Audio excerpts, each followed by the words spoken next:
Hey, what's up guys, and welcome back to the channel. And today we're getting into some horrifying confession threads. And this is a series where I read viewer submitted confessions and also confessions from Reddit.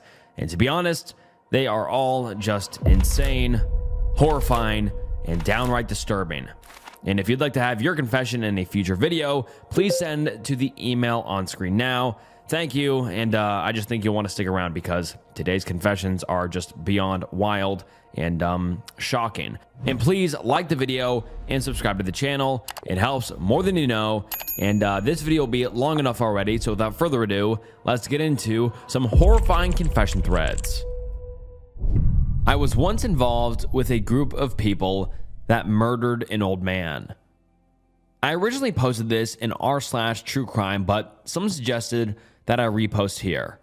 For my own safety, I'll be keeping some of the details of this story a little vague, but it's mostly the truth, with a few guesses where my memory fails me, as this was about 20 or so years ago. Some background.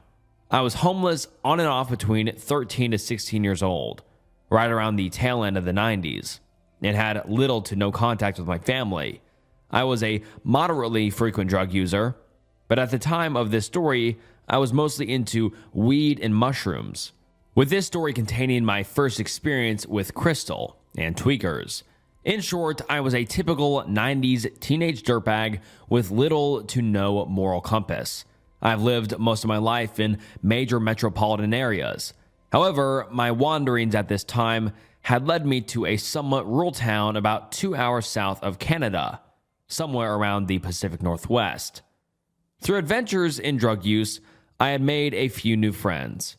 Let's call them Jeremy, my closest friend in this group, Karen, my girlfriend, and Tony, a fellow teenage dirtbag. We spent our days figuring out ways to get our hands on some weed, for the most part, which included everything from panhandling to burglary. A couple of times a week, we'd go out and see Jeremy's girlfriend, who was under house arrest. While out there, we'd often roam the neighborhoods looking for unlocked cars to rob, shoplift from the local shops, and get drunk on cheap, disgusting wine. Looking at you, Carlo Rosie. One day, after an afternoon of minor crimes and drugs, we met up with someone I hadn't yet encountered, but who was known to my local group. Let's call him Garrett. Garrett was the only one of us over 18, which at the time provided a certain amount of cool factor and helped us spend our ill-gotten funds on a small amount of crystal. We were all crashing at Karen's house while her parents were out of town, and we all got high, this being my first time. After we were all lit, the bag was empty, and Garrett started talking about scoring some more. However, we were all broke. Garrett had a brilliant plan for getting a large chunk of money quickly. It seems Garrett had a childhood friend whose grandfather lived in the area and kept a lot of cash on hand as he didn't trust banks. Garrett's plan was to put on a mask, grab some knives, and scare the old man into giving us his money. The others were very interested as they wanted to get high. However, I was fairly adamantly against it. I won't pretend I had some sort of a moral objection, but strong arm robbery was a bit above everything I'd gotten involved with. And quite frankly, I was scared. Additionally, we hadn't cased the place at all, so we had no information about his neighbors, when people left/returned home, if and when people were likely to visit, etc. Furthermore, the entire plan was concocted in about 15 minutes, so it wasn't exactly an Ocean's 11 setup. Jeremy was going to be the driver, and Garrett and Tony would go in and do the actual robbery. Karen and I were supposed to be the lookouts. However, for all of the above reasons, I refused to have anything to do with it, and told Karen she shouldn't either, which surprisingly, she listened to. I tried to talk to them into waiting until we could get more info about the guy and the neighbors, but Garrett was dead set on doing it ASAP. I've since inferred he was a serious addict and needed something right now, which explains why he was so gung-ho about the whole thing. My concerns were brushed aside, and they started getting ready. 2 t-shirts with sloppily cut eye holes would be the masks, and 2 butcher knives from the block in Karen's kitchen would be the weapons. Jeremy would wait outside with the engine running. They'd go in and scare the guy, get the money, and run back out. A plastic grocery bag was used to collect the cash.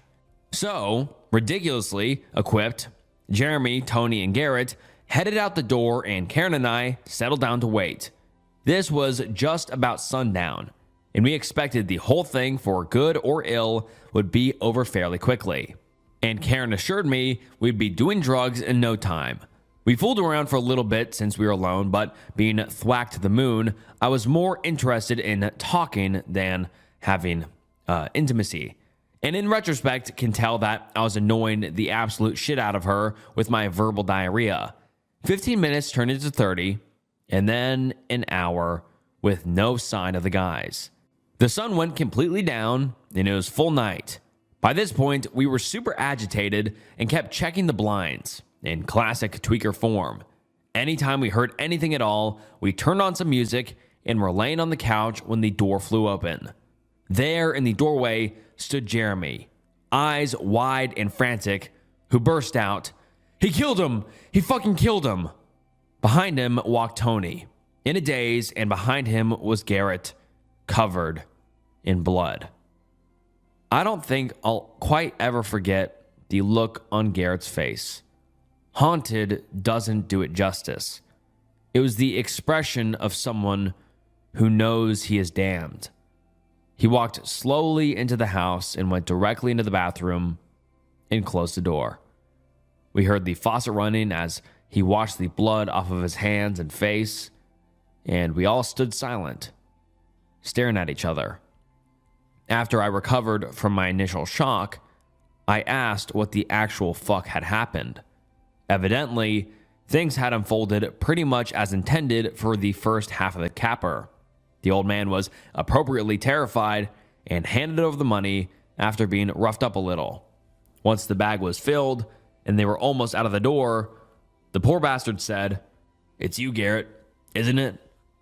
Evidently recognizing Garrett's voice as one of his grandson's friends. Well, Garrett panicked and turned around and stabbed him directly in the chest 19 times. After the first 14, his knife hand bent, so he took Tony's knife and stabbed him 5 more times, with his hand over the old man's mouth to try to stop his screaming. Finally, he slowed, stood up, and grabbed the bag of money. They both fled for the door. Unfortunately, one of the old man's neighbors had evidently come home right around this time. I was never able to get the straight of exactly when he arrived, and saw 2 masked men running out of the house. He shouted at them to stop, then proceeded to jump back into his car and follow them. Jeremy drove like a maniac to lose them, and then drove at random while they tried to figure out what the hell to do next. They finally decided to drive back to where we were and ditch the car several blocks away, trusting to the cover of night to hide the blood all over Garrett. As they told the story, Garrett finished washing himself off and opened the bag of money. If I recall correctly, it was something around 5 or 6 grand. They started to split up the money, even offering me some, which I declined. Horrified that things had turned out this way, if I was able to, I would have run screaming from the place. However, now I was party to a murder, and I didn't think they'd be too excited about someone who knew the details running off to who knows where. I refused the offered cash and tried to calm my thwacked out mind down, envisioning cops busting through the door at any moment. The largest amount of money they put into a hollowed out deodorant container, which then they buried in the backyard. Each kept several $100s, and Jeremy agreed to take Tony and Garrett where they wanted to go, and would score some crystal to come back and take with Karen and I. The 3 left, and Karen and I settled back into waiting anxiously. Now, eventually, Jeremy returned with a big sack of crystal, which he proceeded to get blasted on, and spent the entire night playing cards and checking the windows. It was, without question, the scariest fucking night I'd ever had up to that point. We discussed whether or not the neighbor got the license plate number, if the cops would find the car, once again abandoned several blocks away, and even if Garrett would think about killing all of us to cover his tracks. In the morning, we decided to split up. In reality, they were super annoyed by the edgy, thwacked version of me, and I just wanted to get the fuck away from them. I went to the flop house I was staying at, a bizarre little cult-like family setup that probably deserves its own story, and crashed out for a day. When I woke up, I headed to my local panhandling spot to get the money for some potato wedges. 12 for $1. What a deal. And while I was there, I checked a newspaper to see if there was anything there. Sure enough, the murder was front page material. Given the semi-rural nature of the town, chilled to the core, I walked dazedly around town until late that night before returning to my flop house. The patriarch of my little household was a worldly, mostly well-meaning gentleman we'll call Clive. Clive knew me pretty well by this point and was a charismatic individual. He pulled me aside and asked what was wrong late that night, informed me that the cops had come by that day asking about me, and asked if there was anything I'd like to tell him. I spilled everything. Clive listened in silence as I told him what had happened, and at the end of it, shared something with me that none of us had known. As a younger man, he'd spent 7 years in prison for armed robbery. He knew what it was like to be in serious capital T trouble, and asked only one thing of me: don't commit S-word in his house, as there were young kids living there. Again, it was a really, really strange place. I assured him I wouldn't, and we drank coffee and played cards until the sun came up. At about 9 in the morning, the cops showed up again, and this time, I went with them. As it happened, I wasn't the last person to be rounded up. Garrett was still at large. Being a good criminal, I clammed up and said nothing, besides asking them what I was being questioned about. They informed me that I was wanted for question in regards to a murder, and I spent the car ride and waiting room time struggling to control my sphincter. When I was escorted into the interview area, which was just a regular office, not a scary movie interview room, I was asked if there was anything I wanted to tell them. I, of course, said I had no idea why I was there, but I was shaking and sweating, and I knew they could see it. They decided to offer some information. An old man had been murdered, and they had multiple people in custody, all of whom seemed to think that the plan was my idea. I was so stunned by this, I made what was probably a rather comical "wah" face and started shaking a bit more. The interviewer outlined the basic facts that they knew, which were all pretty much on the money except for the fact that I had been pointed out as the mastermind of the operation. They even provided me with a statement from Karen, which indicated the whole plan had been mine, and that they hadn't wanted to do it, but I had threatened them into compliance, which was pretty ludicrous, as I was the youngest person in the group and a scrawny little white boy. He left me with the statement and a cup of coffee while he went to the bathroom. By this point, I was freaking right the fuck out. What the actual fuck? Why had my so-called friends all pointed the finger at me? I slowly began to realize that they had all known each other for much longer than I'd known any of them, and that much of our interactions had involved me bringing weed or cash to share. Was I a sucker? Was this me being used, a chump, and being left out to dry? When the interviewer came back in, he sat down in his desk, looked at me, and just said, "Tell me." I paused, then shakily asked for a soda and a cigarette, and was provided both, which was a bit interesting as I was only 15. I told them that I wasn't prepared to make a statement, but could offer a hypothetical explanation of events, which he said would be acceptable for now. I huddled by the window and, as much as it pains me to admit it, rolled over like a good boy. I told them everything relating to the event itself, the participants, the plan, where it went wrong, and what happened. The interviewer sat in silence and let me ramble it all out while I blew my smoke out the window. He asked why I didn't try harder to stop them or go to the police after the event. And I told him I was, quite simply, afraid of people that had killed a guy.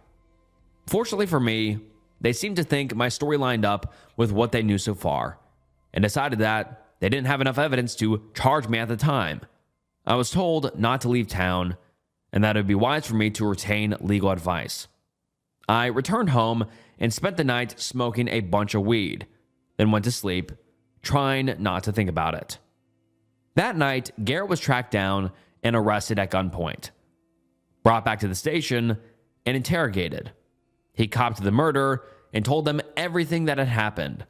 Much to my everlasting surprise, he backed my claim that I had been against the entire plan from the beginning, refused to take any money, and generally seemed to want nothing to do with the situation. From what I understand, he referred to me as just a kid who was in the wrong place at the wrong time. The next day, I was called back in, sat down, and told about Garrett's confession. This person, who I'd only met that day, confirmed everything that I had told them, and went out of his way to explain that I was not a willing participant. I've always gotten the sense that he was truly remorseful for what he had done and didn't want to see anyone else suffer for it.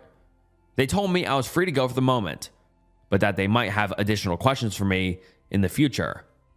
Later that day, I saw a story in the local paper indicating that the culprit had been apprehended and naming him. The article also mentioned that 3 minors were in custody and an unnamed male minor was questioned regarding the incident. Me.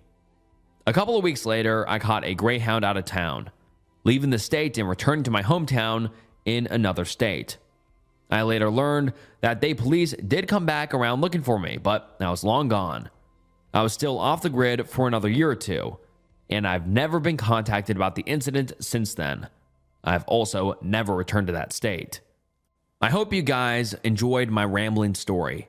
It's mostly true as far as I can remember it, other than places where I had to fill in a couple of gaps in my memory and a couple of times that were nudged to blur the trail a bit, in case anyone feels like being a super sleuth and trying to identify when and where this happened. I later became a productive member of society and am a husband and father with a great career that I've worked hard for. I've always wanted to share the story outside my closest circle of friends, and I feel a little better after doing so. I have quite a few wild stories from my youth as a vagabond, and perhaps I'll post some of those later if anyone finds these interesting. Thanks for reading. And now let's get into some of the top comments. Someone says, "What happened to that bloke Garrett?" And the OP replied saying, 25 to life. The others variously did time in juvenile facilities or mental hospitals. And then someone replies saying, "He's still in?" And then someone else replies saying, "This was 20 years ago, so I would say yes." And then the OP responded saying, "Well, he could have been paroled by now. I haven't gone out of my way to follow up, as I generally would prefer to avoid any further interaction with that whole fucked up situation." And then someone else has another comment that says, "That's a pretty shit situation to be in, being framed for a murder by people you thought were your friends as a teen. I can't imagine how that would have been. Good on you for turning your life around."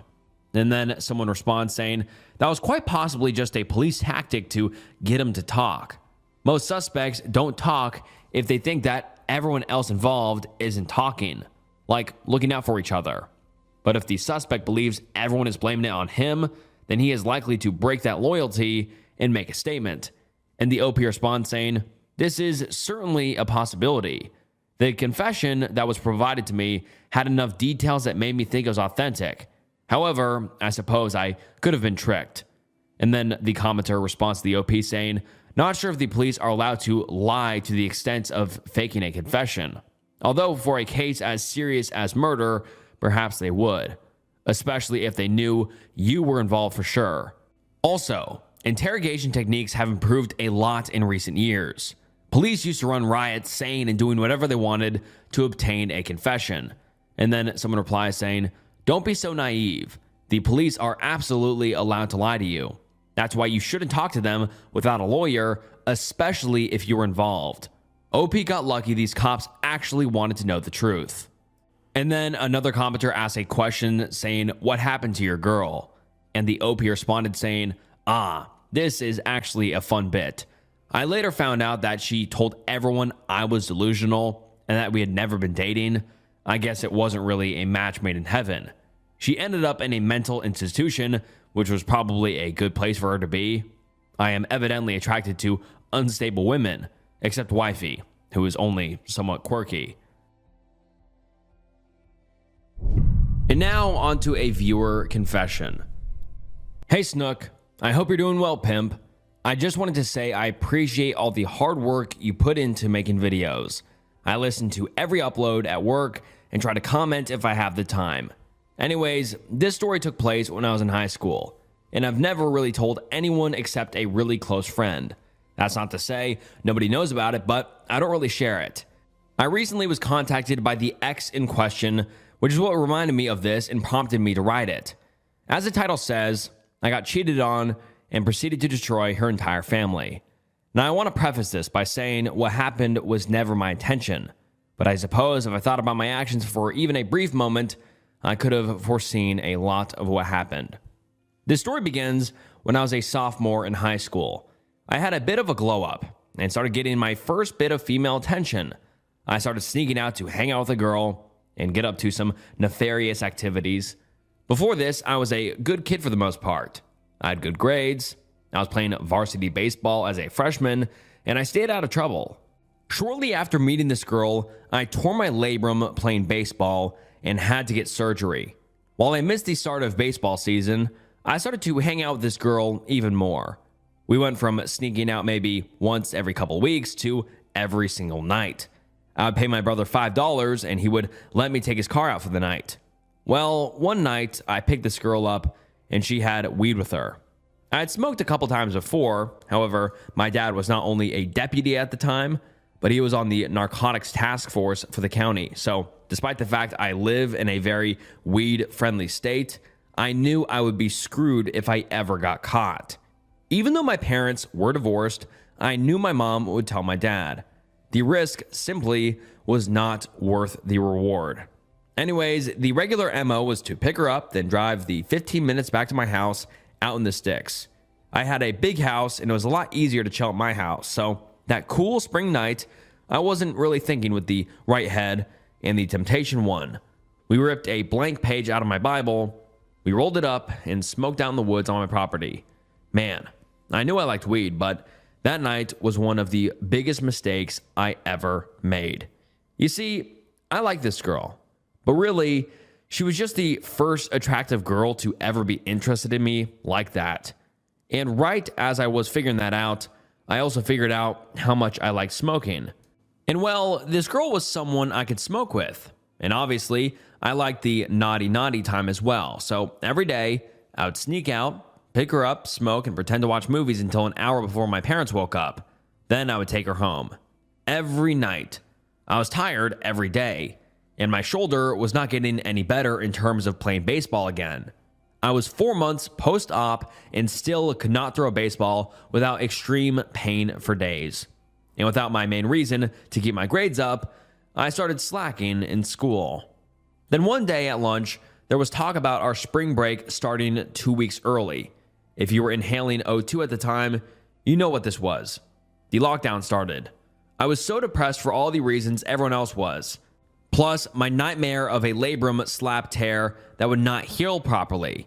I started smoking by myself all day.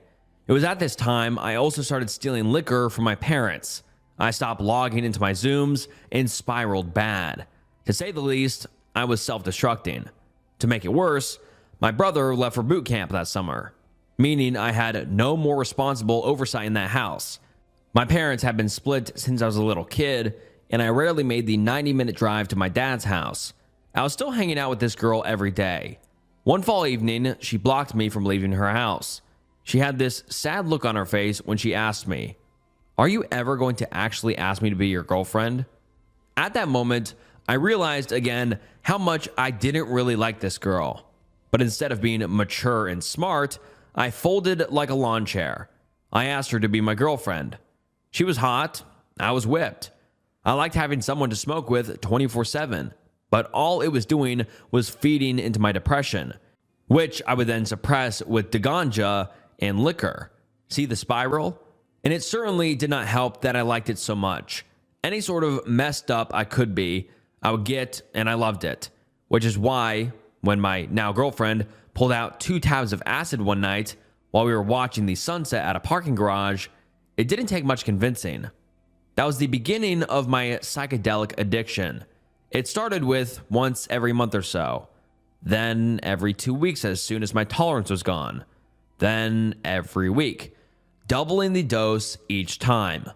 What I did not know at the time was that I am genetically prone to bipolar disorder, depression, and some other mental disorders. Within 14 months, I'd gone from a straight A varsity baseball player to a bipolar, drug-addicted dropout. My mom noticed. It would have been impossible not to. I started going to therapy and to get mental health evals, got diagnosed with bipolar disorder and depression, then started the medications. That was the worst 5 months of my life. The side effects were worse than the problems themselves. It's just guesswork. Torturous guesswork. My mental health took major tolls on my relationship. I noticed things. One night she called me and asked if a guy could come over to smoke. I knew she would cheat. I knew she had already had with him. But I was weak. I'd let it happen. Start an argument, have no proof, and just feel like shit. I doubled down on all of it. The drinking, smoking, psychedelics, and intimacy. It was such a toxic situation, and I was so blind to it all.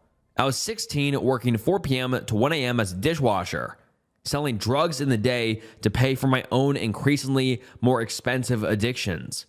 To put it into perspective for all these smokers out there, I was smoking 4 to 6 G's. I can't say the actual word or the dosing because of guideline reasons, but you get it. This continued until it all came to a head on my 17th birthday. We dropped my sister off at a friend's house and started to have an argument. That's when she told me she cheated on me with 3 different guys. And I'm unsure if the emailer who sent this email meant sister or girlfriend. I dropped my sister off at a friend's house and she admitted she cheated on me. I assume it's girlfriend, but let's continue. He says she used it as a weapon to belittle me, trash me as a person, and hurt me so deep. I went numb.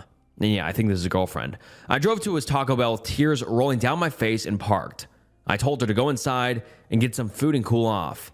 As soon as she got out, I left her there. I went to my trusty Diamond Shamrock that didn't ID and got a case of beer. I woke up in my car on the side of a random county road in the sticks. I drove home and started plotting. I wanted to hurt her how she hurt me. Worse, I always will take it one step further. I decided I would send her dad a text, telling him every secret I knew about her. I was always really close with her dad, and he really liked me. I also knew he would rain hellfire down on her if he knew even a tiny bit of the shit she got up to. So I started my message by telling him his daughter cheated. I told him exactly where to look on her phone for incriminating messages of drug use, stealing his truck, etc. I then told him where to find her weed stash. I told him about how his wife just gave her another phone when he took hers. I told him about how his wife would let us smoke while she was there. I told him about how they all talk shit about him.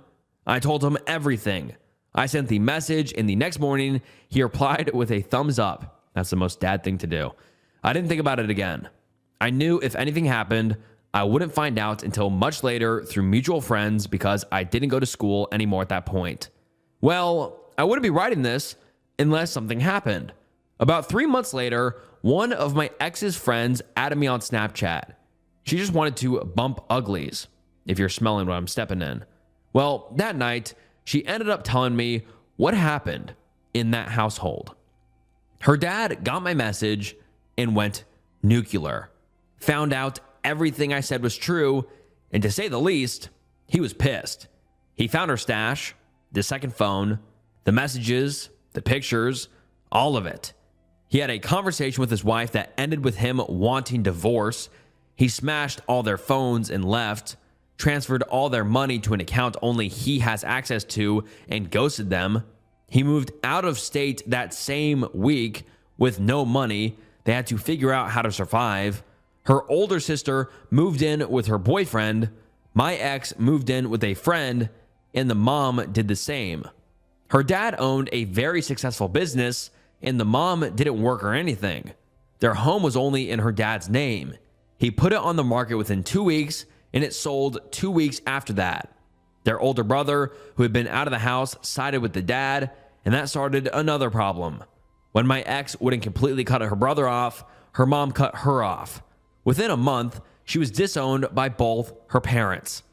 Holy shit, that escalated quick. Let's continue. That night, me and her friend ended up doing the deed, and in my post-nut clarity, I began to reflect on the situation. Had I really caused them to get a divorce? Was it my place to tell him any of that information? It started to eat away at me. But in my drug-saturated brain, it didn't take me long to forget about it and move on without a care. About a year later, I saw a mutual friend at a local festival. I went to say what's up to her, and she just looked disgusted with me. I asked her why she was being so, for a lack of better words, bitchy. Then she blew up on me, saying, "Really, you piece of shit? I'm bitchy? You got ex's name's mom killed." Whoa. I interrupted her. "What the fuck are you talking about? I got her mom killed? Are you brain dead?" After a brief back and forth, she agreed to tell me what happened with her mom. Apparently, her mom started drinking. A lot. About a month later, I got my last update on my ex. Her sister went to stop by her mom's apartment. She opened the door and found her mom motionless on the couch. Her sister was a nursing major and immediately knew her mom was dead. She had drank herself to death. I could not believe what she told me. When I got home, I found her obituary online. There I was, at my desk, looking at the obituary for a woman who I saw every day for months. A woman who had fed me countless times, who allowed me to stay in her home and date her daughter. Dead at 46. Because of me. Was it because of me? Back and forth. I would rationalize both sides of my mind. I mean, she chose to go behind his back. She chose to let teenagers smoke weed at her house, but I chose to blow the whistle. Who knows what would have happened if I didn't? But now we all know what happened after I did. And it was fucking with my head. So did the only thing I had learned to do in distress lean harder into my substance abuse and self-destruction? My addiction spiraled again, and my mental health reached an all-time low. I deleted all socials, all contacts, packed my clothes, and just left. I spent the next 3 years traveling across the US battling a severe substance dependency. I'm now 22, living close to family again, and have overcame my dependency. My mental health is in a much better state now, and I stay far away from hard alcohol and hard drugs. I still smoke after work, maybe a beer or two, but nowhere near how I used to. As I mentioned at the beginning of the story, I was only reminded of this because my ex recently got into contact with me. I did not respond. I don't know what else to say. How to go about a conversation with someone whose life I ruined. I see the text notification every day, and I just look at it, and my heart sinks. I don't want to respond, but maybe I owe it to her? I don't know. She also seems to be doing well from what I see online, so I don't want to damage any healing either of us had from that awful situation. I know I'm exponentially more mature now than I was back then, but I just don't want to open that door again. To end, I want to clear a few things up.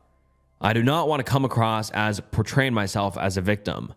I'm well aware that I made a stupid decision when I was younger that ruined the lives of many people.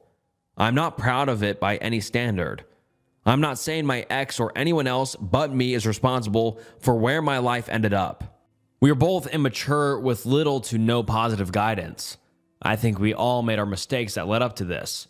Every mistake and piss poor decision was essential to where this all ended up. To dwell on bad choices too much is not good. To dwell on it, analyze, learn, grow, and move on That is where healing is found. If anyone reading/listening to this and is being/has been cheated on, walk away with your head up. It hurts. It's not easy, but it's the mature thing to do. They have chosen someone else. Go. Don't try to get back at them.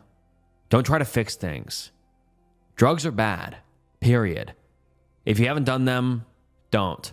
Worst case, you'll like it, and forever will struggle with the knowledge that a little puff or sniff can make any situation that much more fun and enjoyable.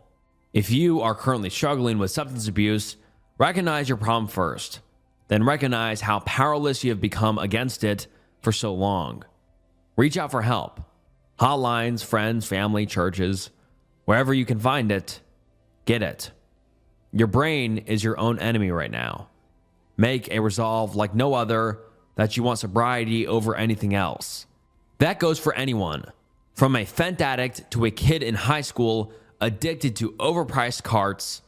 The punishment, heartaches, and trials you go through now will save you and everyone around you from years and years of suffering. To all my people battling mental demons, I love you. It can and will get better, not just for a time. There is hope. Reach out for help. I promise you there is someone, somewhere who cares enough for you to give you the assistance you need. But they cannot make these steps for you. Be strong. You're only given as much suffering as you can take. Know that there is purpose in your pain, but have peace in the knowledge that you may never ever fully know the reason you are enduring the sufferings you are. Thanks for reading my confession. Think what you want, but I love you all. Stay safe and keep on snooking it. Hello, Snook. I've recently came across your page in my hunt for answers to my dilemma. I'm not sure where to start with this, but here it goes. I'm currently 29, turning 30 in June and from the UK. My life just now is going well. I own a house, which many would not be able to obtain at this age, alongside a good-looking partner. An M5 I own outright, rare here, and a high-position job at a British weapons manufacturer/defense contractor. I am in no way ostentatious, but I know that I am very much better off compared to my peers. I believe the reason for this is that I am a diagnosed psychopath. I currently take antipsychotics to relieve the urges of my youth, which I lie to my spouse about being epilepsy medication to cover up when she picks up prescriptions for me. I've done things that people would consider horrific to people because of these urges. So much so, I was convicted of grievous bodily harm, or GBH, and SA at the age of 10. I want to clarify that it wasn't for a desire, but for power over the person. I also got away with many things due to them being difficult to prove, or that I knew to cover my tracks, so to speak. I was deemed unfit for trial by a psychiatrist and was sent to a mental institution, where I spent 9 months before being released with a lifetime requirement for medication. After release, I understood that although this is how I feel, I need to act like a chameleon and create a life for myself, one in which I could probably get away with things in the future. Thankfully, we moved town just in time for the start of secondary school, so it was a lot easier to confine previous me to the history books. I've always been one of the smartest or the smartest in the room wherever I go. I got the best grades out of my many classes and got a 1-1 master's degree in business development from one of the most prestigious universities in Scotland. Again, this is not a brag, and I don't usually discuss this type of thing. I'm just being blunt with facts as I feel I have to. I've kept the same friends since high school who do not know anything about my previous behavior or my current fantasies. I keep them around so I can control them, and they look up to the persona I've fabricated. I must say I have never loved someone in the way others talk about it. I keep people as extensions of myself or as someone I can depend on. The only person I have an affection to is my mom, and I believe that is through a slight uneasy feeling I have caused she's the remaining person who remembers the real me who's still around me. I met my current girlfriend 8 years ago through university. She is visually stunning and I found to be easily manipulated into doing what I want, and her opinions could be molded. I feel having a good-looking woman around my waist made me look good to others. However, I found that the better looking they are, the harder they are to manipulate, so she is perfect for me. Recently, she started working with one of the boys that was in my primary school class, who I know has told her about the things I've done. Her demeanor continues to worsen towards me as the months go by, and I can now genuinely feel her fear. I thought of what I could do with him, but it'd be too suspicious at this point. If the full extent of the things I did came to light to my girlfriend, my friends, my work, my professional network will end. Everything I have built will crumble to nothing. I know my friends and family won't be able to look at me. I have the second highest security clearance level available, and I could see that revoked if my childhood record was exposed. I will lose everything I've earned. My house, car, the lot if it can be proven. I think the part that really angers me is that I slipped up. Either through complacency or arrogance, I feel I have let him get the better of me by allowing him to say what I've done with no rebuttal or repercussions until now. So to conclude, I'm asking what you think is the best approach. I know she will ask soon, and my primary tactic, I believe, is damage control. If I admit to the bullying, I can deny the more severe actions and chalk it up to him wanting revenge or jealousy. Worst case, I may lose her and the house, but I will keep my minions and my job. I said we would never marry, so she can only be entitled to half the house and not my car, pension, or private possessions at least. Regards, Scott. And all right, Scott, there is a lot to unpack here. A lot to unpack here. I just think it's very odd the way you refer to many things, such as your girlfriend, as more of an object than a person, or your girlfriend. You say, worst case, I may lose her and the house, but I will keep my minions. Minions, I can only assume to be kind of your coworkers or the people that you kind of manage. I think that's another very odd thing to say. I just think you mention things in such an odd way, in such a self-centered way and narcissistic way, in all honesty. I mean, it's all me. This is going to happen to me. I did this, but I'm trying to figure out damage control. If I were you, or my advice to you, I don't think you should continue lying to everybody. I mean, you're already seeing it. It's going to slip through the cracks eventually. I think you should just actually be honest. I think you should be honest with your girlfriend and say, this is what I did when I was younger. I'm sorry, and that's who I am. And stop lying to her. Stop lying to your girlfriend.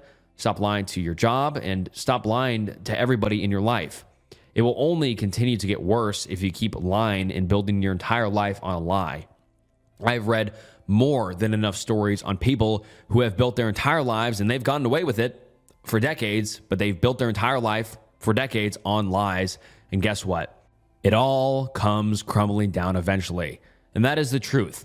If you're not honest and straightforward, then it's going to bite you in the ass all the time. And I mean, you're just so worried about yourself all the time. And you're kind of like, in the beginning, you even said it wasn't a brag, but that's a very odd thing to mention. You're like, I'm the smartest person in the room. I'm always the smartest. I know this thing. I know how to manipulate my girlfriend. I know how to do this and do that. I just find it very, very weird and honestly, just super self-centered and narcissistic. You did admit to being on antipsychotics, which I think is good. Although I think if you are up to it, I mean, kind of knowing this personality type, you probably won't be up to it, but getting therapy and getting help, because I think you need to kind of break down all these barriers you've built around yourself. I mean, you've built up so many mental barriers, like you can't trust anybody. You don't love your girlfriend.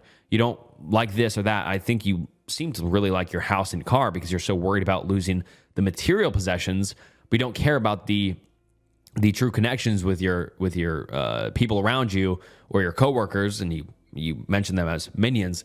And yeah, I mean, to be honest, you asked me what your best approach is, and I think your best approach is being honest.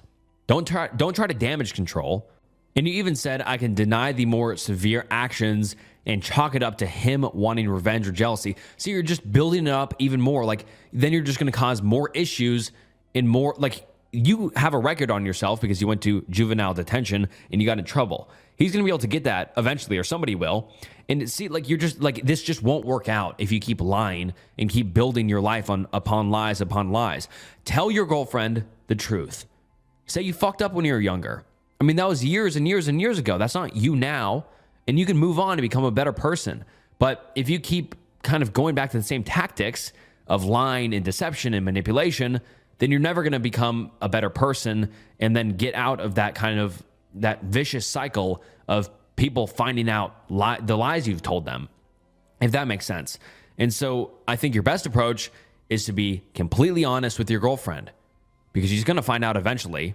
And I mean, the genie is out of the bottle, so to speak. She knows that you did something when you were younger, and now she is going to do as much research as she possibly can about it. She's going to ask family. She's going to ask friends. She might ask your mom. She might ask, a friend of the friend who's quote unquote snitching on you. And so the genie is out of the bottle. And I think it is best case scenario to be completely honest and maybe take this as a learning lesson and kind of a pivotal point to be honest here on out and try to view people as people and not minions or your kind of property almost. I mean, you said, my girlfriend is perfect because she's at my waist all the time and she follows me around and she's a pretty face.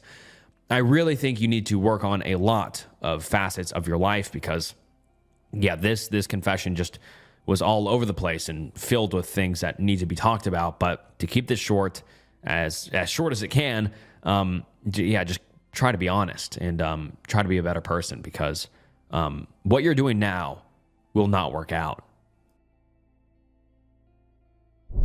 My whole family thinks I've been sober for the past year. I'm 19 female, and about a year ago, I spiraled into a really horrible state of addiction. It started with drinking. I moved out for the first time and had a lot of free time. I started drinking more because I was bored. The house started to creep me out, keeping me up at night, so I started drinking to fall asleep. It spiraled over the course of 2 months-ish to me drinking all hours of the day, taking shots in the bathroom at work as soon as I woke up, as soon as I did anything really. I felt more drunk when I stopped drinking, and it got really bad really fast. I realized I couldn't not drink, and at one point when I ran out of alcohol, I started to hallucinate. So instead of addressing the problem, I just kept on drinking. My roommate stopped coming home because she said she was, quote, tired of watching me do that to myself. I didn't realize it at the time, but I legitimately looked like I was dying. And I was dying. I don't remember anything leading up to it, but I fell into a drug binge. I stayed up doing booger sugar with friends for days on end. And when I ran out, I would pop a pill to help me sleep it off. I slept for 2 days at one point, according to my roommate. One night, after falling asleep after a booger sugar binge, no pills involved, I had 2 back-to-back seizures. Thank God my friend happened to be in the room. It was a terrifying experience. The most terrifying and traumatic experience of my life. And I have such horrible PTSD from it, but I never talk about it to anyone. After I got back from the hospital, I ruled out booger sugar. I don't remember how the next part started. I just remember waking up and a week had gone by and I've been doing pills and other pills for the entire time. I don't remember a thing and it's terrifying. I know that the guy who was giving them to me had laced me with fent, which led to me ODing and back in the hospital. And I've been told that he also R-worded me. I could go into a lot more detail, but I ended up in rehab for a while, followed by intensive outpatient treatment. I'm 19 now, and everyone thinks I've been sober since. I mean, to be fair, I really have got my shit together. I started my first year of college straight out of rehab and finished with good grades. I've made good friends, found a healthy relationship, moved into a new apartment, started teaching art classes, and have genuinely been relatively happy. But I'm not sober. I was actually only sober for 3 weeks. All I can say is that I feel I have control now, but I'm sure I said the same thing then. And now let's get into some of the top comments. Someone says, I work in a treatment center. You're very young. It's rare for a very young person to get sober and clean. What's not rare is for their addiction to spiral. Things get worse and worse over time. You lose jobs, relationships, homes, and school. You have to learn to give up more and more for your addiction to get by until you've had enough. And then once things are too painful to continue, you have to learn how to quit. If you don't, you end up dead or in jail or on the street. But it's never good. You don't have to go through that. You might not be an addict yet, but you're definitely on the way. If you continue, things will get worse. You will hurt the people you love the most, and you will hurt yourself. Stop now. Give yourself a better future. And then someone replies to that saying, "You're absolutely right, but she is absolutely an addict. There's no getting around that. I'm a functional addict. I could hold every job I had. Only use drugs where I still had control of everything I did. I hated not being in control, but thought I could handle it. I couldn't. Unfortunately, she still hasn't hit rock bottom and will, and hopefully learn that she can't control it." And then someone had one haunting comment saying, "Please seek help. You sound like my best friend. She OD'd in February." In 1999, I killed a man and his wife with a baseball bat for abusing me as a child in the early 90s. I got 20 years in a mental institution. I was born in 1983. We moved into this neighborhood in 1989. There was this guy who had a family, a wife and 2 children. That seemed pretty nice. However, we never really got to do anything with them. However, he would offer me soda and other drinks if I would go into his shed and look at our cars. The first time he SA'd me was in 1993. I was 10. He showed me his cars, then pushed me down, and then did some stuff to me. At first, I didn't know what was happening and didn't think much of it until I realized he was R-wording me. He then hit me and said if I told his wife or anybody about it, he would kill me. He even pulled a gun in my face once. It was disgusting. I couldn't sleep at night. I was scared to tell anyone. I didn't want to be known as a person who was abused by a neighbor. And it went on for almost 2 years. When I was turning 15, 1998, the full realization of what had happened hit me. I was R-worded as a child. I became depressed and started planning revenge. I had played baseball before, so we had some bats in the shed. I plotted to get revenge on him for ruining my life and relationships. It was January 25th, 1999. It was after 5 p.m., and I grabbed a camcorder and went out to the shed and grabbed a baseball bat. I told my mom I was going to shovel his driveway. There was a snowstorm, but I wasn't. I knocked on his door, and his wife opened. I swung the bat at her, and she collapsed. Then I heard screaming from his kids. I had the camcorder in one hand and the bat in my other hand. I recorded the whole thing. He began to run. He was sitting on the couch watching TV. I chased him into the bathroom, where I destroyed the door while screaming at him. When I broke it down, he was in the bathtub screaming. As I swung the bat at him for 2 whole minutes, every time I hit him, his face got worse. I just swung and never cared. I let him die while I ran into the room. I had put my camcorder down as I broke the door, and his kids were near his wife, who was knocked out. I told them to go into their rooms and to leave me alone. They were crying. I swung the bat at his wife a few times until she was dead. Then I called 911 and said I'd killed them. I killed both of them. They were dead. The prosecutor understood what had happened, and it was relieved that he had been beating his wife and even his children sometimes. So they sent me to a mental institution, but they didn't charge me with murder. They said I had been affected by the abuse and that the killing of him was justified, but the wife was not. I was sent to the institution for 20 years, and now I'm out. I have no intention of committing any more crimes. I tried to miscarry my baby and hurt her permanently. When I was 15, I got myself pregnant unintentionally. I was a very promiscuous teenager, and I wasn't exactly safe about it. Sometimes I used protection, sometimes I didn't. I got really worried when I started experiencing the usual symptoms of morning headaches and nausea and skipped my period. So I took a pregnancy test, and what I feared was true.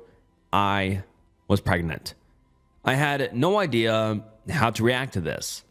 For one, I was utterly terrified, and I wanted to get rid of it. In a way, it felt parasitic. The thing inside me with the power to fuck my life up. I have very Christian parents who would have disowned me for having a procedure to get rid of the baby, but I knew they would actually love to raise this kid. However, I hated the idea. I had problems with eating at the time and didn't want to gain the pregnancy weight, and I just didn't want a child. I guess I'm making excuses even now. I started a smoking habit very promptly, since I'd heard in science lessons that one of the effects of smoking can be a miscarriage. I barely ate at all, and if I did, I threw it up, all in the hopes of starving it, as if I was trying to get rid of a fever. It didn't work. I gave birth to her far too early, and as a result, she is blind. I gave her away and haven't heard from her since. She's 8 by now. My parents were surprisingly supportive, and I got the help I needed for my eating disorder, and I still go to regular therapy. I just had to get it off my chest. Edit. I've realized now that this confession has come off as unremorseful. It was hard writing it, and as a result, I focused more on what happened than my emotions. I want to make it clear that I really regret my actions. It's very hard to live with what I've done. And when I was 17, I attempted S-word because I simply couldn't handle it any longer. What I've done to my child tears me apart every day. I still have nightmares. I still can't sleep at night. I can't tell you how many times I've wished and prayed to go back in time. However, I've focused on improving myself through therapy, and I'm training to be a nurse to help children. I know that doesn't make up for it, but I'm trying hard to be better. I held on too long, and all it did was hurt my daughter. My daughter had multiple congenital birth defects that led to a lifetime of complications. With medically complex kids, you fix one problem and create 2 more. She lived 11 years. It was probably 9 years too long. She lived most of her life in hospitals, literally months at a time. She would sometimes be home a week or 2 and then end up back in it. I don't think she ever spent more than 2 consecutive months out of the hospital in her entire life, until she went on palliative care. She was more comfortable in the hospital than anywhere else. How sad is that? She was the warrior kid. That was her whole identity. Making cards for her nurses and decorating her medical equipment and being tough with a capital T. That was all she had. Never went to school, not in any meaningful capacity. Never played a sport or an instrument. Never had any real friends to speak of. Never had the health to take up any real hobbies. Just an entire life made up of surgeries, shots, and nurses, and fucking medical equipment to decorate. I gave her a pathetic life. There wasn't a single intervention I wasn't willing to put her through to buy more time. She was the happiest, most accepting kid I've ever met, but in the last 6 months she was done. I refused to listen. She asked me over and over again if she could just stop. I'd push until she shut up and went along with what I wanted. Why did I do that? She wanted to make me happy, but she knew she was done. Selfish. She died incredibly agitated and upset. I think she was scared to let go because she knew what it was going to do to me. I wasn't strong enough to let go. I'm so sorry. One of the top comments reads, "What you and her both went through is horrific, and I cannot imagine the guilt that must gnaw at you. Her pain is gone now, and she suffers no more. Her life was one of suffering, and that became your burden as well. There is something here for you to learn. something profound and healing. I urge you to work on forgiving yourself for the most normal animal instinct in the world, keeping our children alive. You did your best and never gave up hope. She touched lives, and the earth was better off for her being here, even if her life wasn't traditional or very long. She loved you, and you loved her. That is a miracle, and that is enough. Please work on forgiving yourself and continuing to love others. And the OP responds to this and says, "Thank you. This is what I needed to hear right now. My life was certainly better for having known her. She really was a great kid." Everyone says that, but she really was. I ended my ex-best friend's career, ruining her life. Title, basically. This was a few years ago. I used to be friends with this girl in college. We'll call her Jackie. And we're both pursuing our nursing degrees. We got along really well for a majority of the school year, except towards the end. I began liking a boy who she knew about, and then had intimate time with him anyways. We both talked about it, and she understood how hurt I was and promised never to do something like that again. Fast forward to nearing our graduation, like a year later. Another boy I had been seeing for a while who came to our place for a pre-party. We all left at the same time. Jackie and I shared an apartment, and then went to the party. Jackie left, and so did the boy. I figured they were both going to campus together since we had apartments next to each other, and so I just stayed with the rest of my group. I came back only to hear them having intimate time. I was devastated. He was my boyfriend, and I finally thought I found the one. It was a few short months, yes, but still. He was so sweet, and I thought he cared about me. I knew I needed to get back at her for hurting me, and here is how I did. We both smoked weed, heavily. After graduation, I still was pretending to like her. We both moved back home, which ironically was close to each other, and began working at the same hospital as nurses, different units. Our hospital had a strict drug policy which forbid any drug use. I stopped smoking, but she didn't. I would always convince her to, and I'd just have a drink or pretend to take a hit from it. Sometimes I'd even fake roll one and just smoke a cigarette while she smoked weed. After about 2 months of me stopping weed and her continuing, I left an anonymous note on my manager's desk saying, "Jackie is high now. You need to test her." She would never go to work high, just smoke a day before her shift. She was never ever inebriated while working. Well, about 1 hour later, Occupation Health came, and everyone, doctors, techs, unit clerk, cleaning staff, etc., was tested on the unit to prevent any discrimination. And if you left, you'd be breaking policy and risk termination. Jackie immediately texted me after freaking out in the break room that she needed to talk. I ran up and faked to have no idea and was comforting her, saying it'd be fine and nothing to worry about. 1 week later, terminated. She violated the drug policy, which results in immediate termination. She was blacklisted at the hospital and all nearby ones as well. Because of the state I was in too, New York at the time, it was a controlled substance, which made it especially bad. We worked at that hospital for only a few months.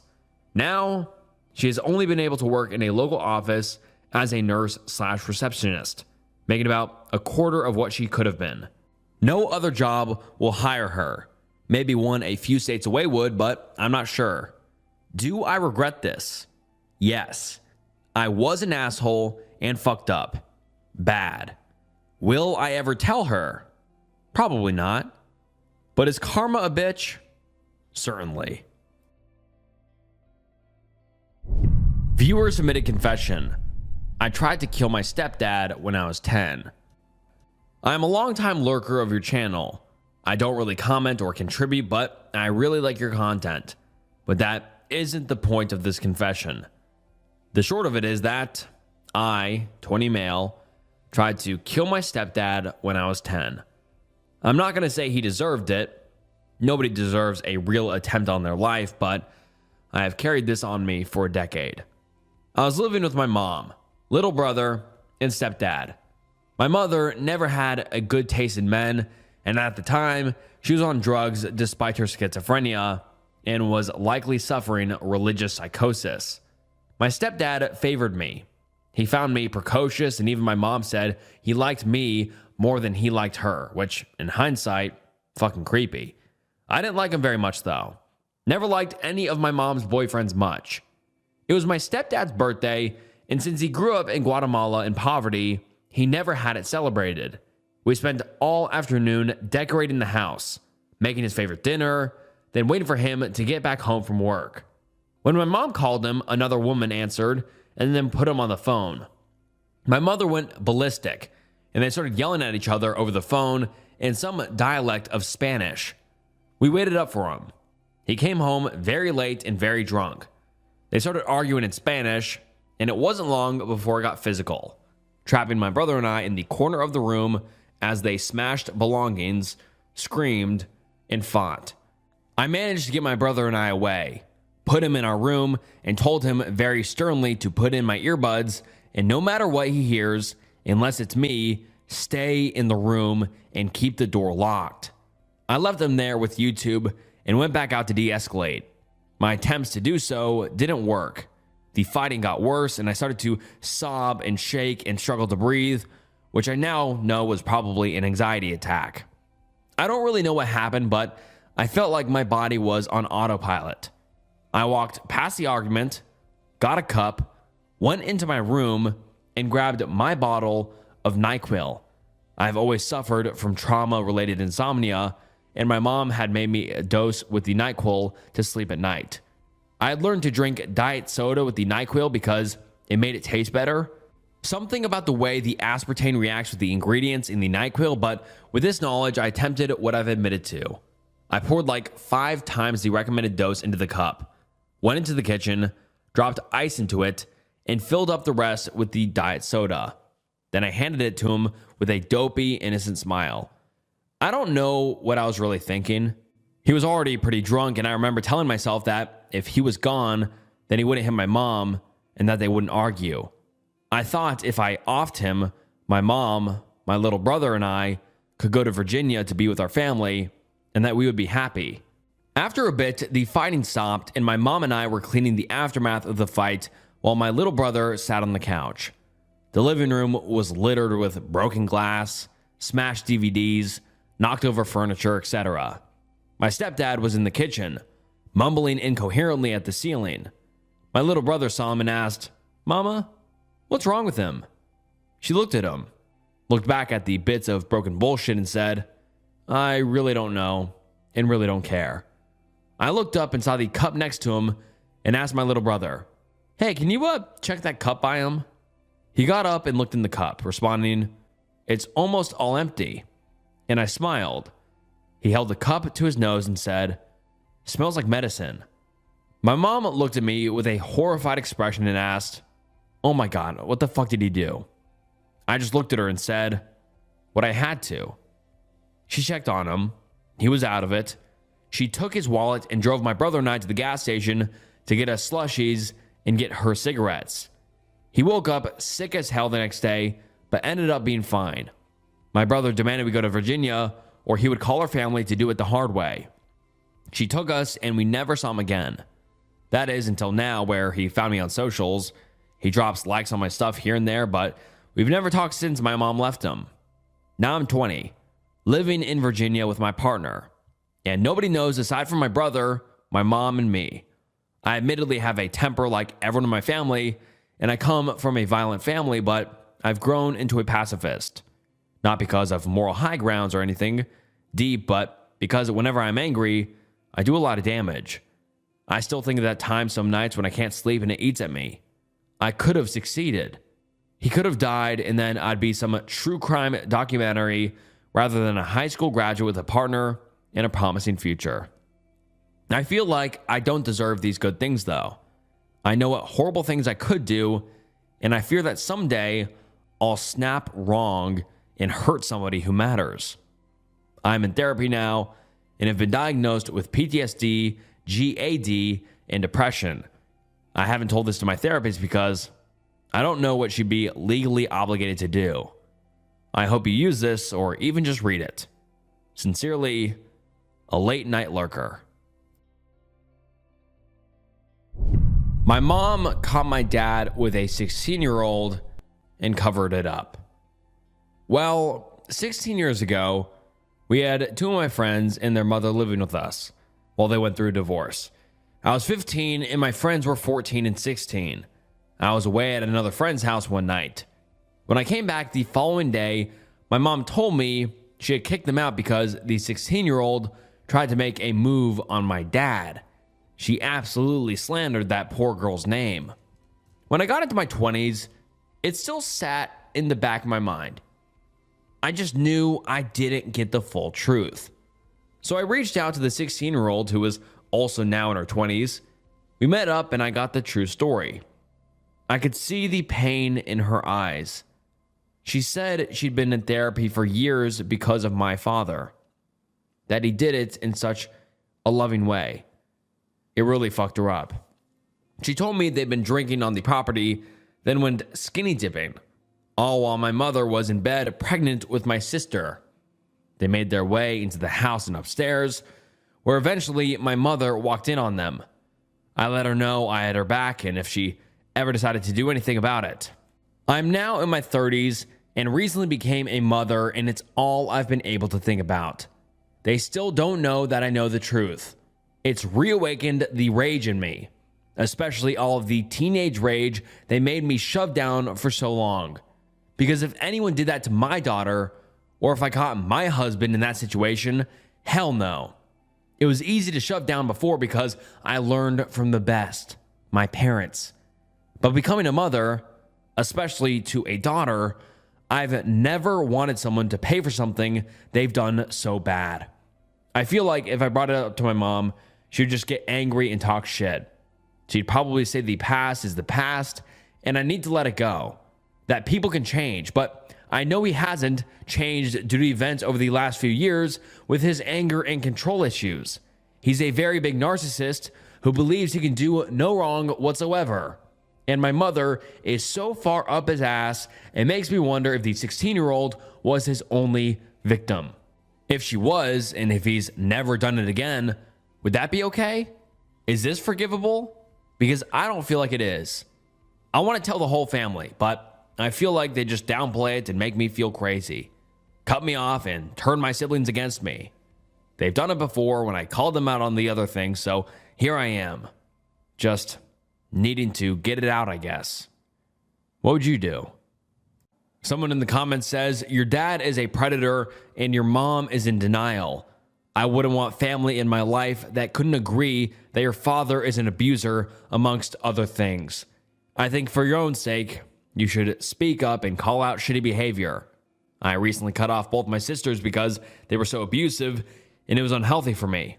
Sometimes we can't have family in our lives, and that is okay.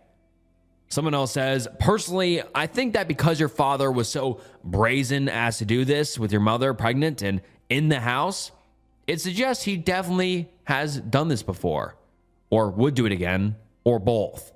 He was supposed to be an adult sheltering vulnerable women / girls, but he got a minor drunk and abused them. I agree with the comment that says if this person had brushed it off or was on with it, then things would be different, but you know, that's not the case. I'm not sure what your next steps should be regarding informing people, but I sure as shit wouldn't let my daughter be alone with him. Someone else says, the fact that he was so brazen to do this with his wife in the house, he's definitely done it before or since. I'm sorry, these were the parents that you were given.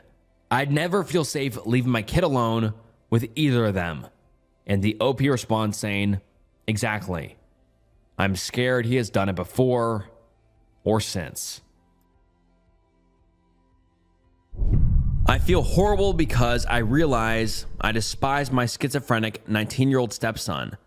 But there comes a point where you have to stop clinging to the memory and accept the monstrous reality of what they are now. We've worked so hard to try and ensure my stepson had a good chance at a normal life. Life was bliss until he entered middle school. when he was skipping school daily to smoke cannabis or dabble in psychedelics, resulting in schizoaffective symptoms at age 13. I was the one that removed him from 2 schools and finally homeschooled him to stop him from making his schizophrenic symptoms worse by toking with his friends off school property every chance they got. Cannabis normally never hurts, except those who have a strong predisposition for schizophrenia onset. He was stabilizing eventually, and we were able to bring him up to visit his biological mother for that summer. Later that summer, his bio mom showed 2 weeks early and dumped him on the front step, her trying to escape having to talk with us because he was fully delusional and hallucinating. She and her boyfriend had been supplying him with cannabis in pills, despite knowing his clinical diagnosis. For at least 9 weeks, he was smoking joints or chewing pills and allowed to refuse his antipsychotic meds. The damage was done and permanent.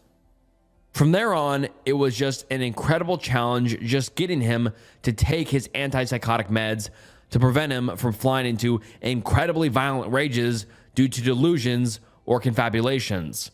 He became so diminished in cognitive ability and very violent and confrontational, he never finished a grade in high school.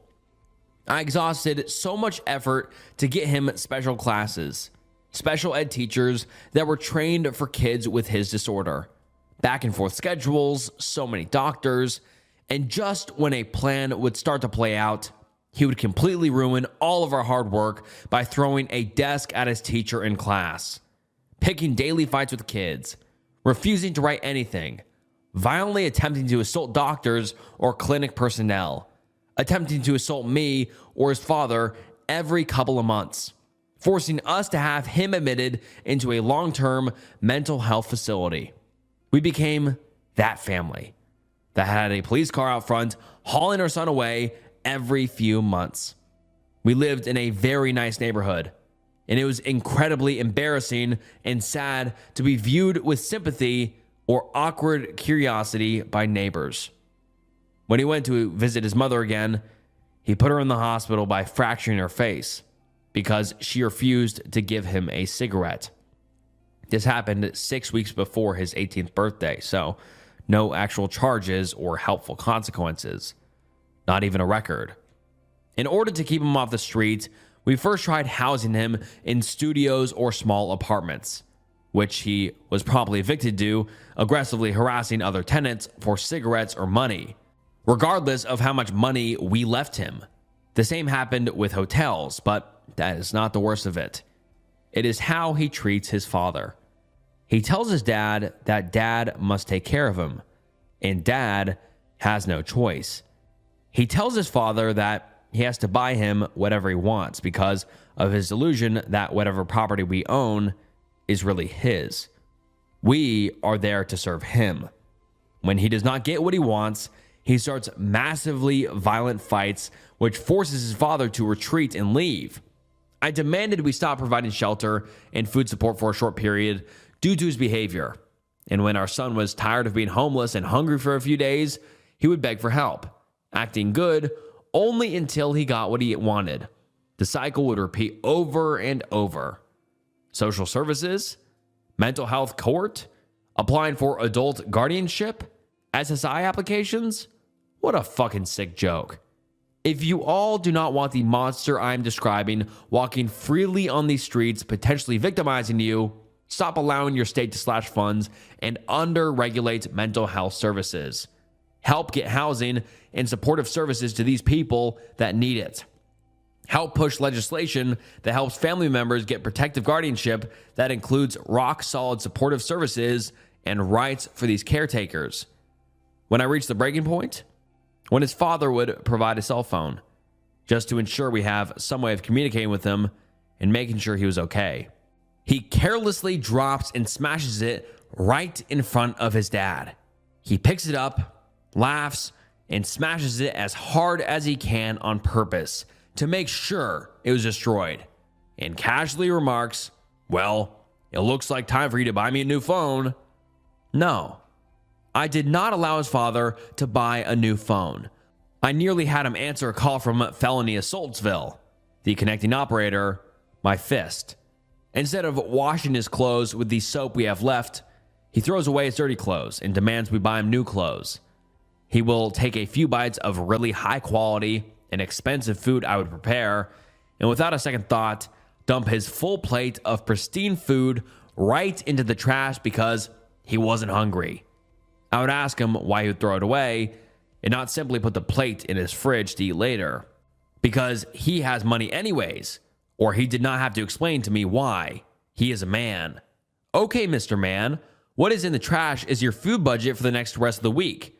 What? You're a man, deal with it. And the horror goes on and on. I have gotten to the point that I actually want my stepson to accomplish pissing off the wrong person and being imprisoned or worse. The burden he has placed on our shoulders would be manageable if he was not so despicable. Regardless of his disease, I will not allow that to excuse or justify his repugnant actions. By telling a schizophrenic that their disease makes him an asshole, they will confabulate that reality and make it a fact. By telling him his wasteful behavior, violence, or disregard of the sacrifices of others is not his fault due to schizophrenia, you are enabling him to become much, much worse. He will latch on to that idea that he is untouchable or blameless for anything he does, and will react violently if you attempt to call him on it. The pain etched on my husband's face is hard to permit. I want to spring to his defense and pummel the perpetrator. I understand the immense instinctual obligation my husband must feel because if our daughter was in the same position, I would be doing whatever I could as well. As a stepmother, I can inexplicably remove myself emotionally from my adult stepson. A biological father or mother cannot simply flip that switch. I had to give up on our stepson a few years ago. For myself and my family. It was unbearably painful for me to see all of the work we put into trying to give him at least a small chance at a normal, mediocre life. And my stepson would gleefully do whatever he could to unravel every plan we made. Staying up and planning out clothes and discussing what he should probably say to the judge to reduce the likelihood of a bad outcome. Morning, fuck you parents, he refused to dress and walked out the door saying that he did not have to go to court because the judge was not God and he is only accountable to God. We work tirelessly at helping him apply for SSI benefits and a halfway home/assisted living for people with similar mental health issues. Fuck you parents, I am not going to sign the SSI application because I am going to become a famous fucking rapper and you guys owe me like 60 grand anyways. I am going to live at my own hotel. He was trespassed from that hotel. Fuck that halfway house because I'm a man now and I make my own fucking rules. Well, oh shit. Guess who gets arrested for trespassing again and has a warrant for failure to appear for the first trespass? Guess that judge is God after all. Sorry, collect calls are auto-blocked and bail was never in our vocabulary. In all seriousness, I wish we could have our sweet boy back and he could have a normal life. I wish that he could have a boring job, douchebag or awkward friends, the chance to have loved and lost, drop out of college, even a midlife crisis. But I am not going to break my heart again. Lamenting what is lost, having to let go, hurts a lot less than holding on.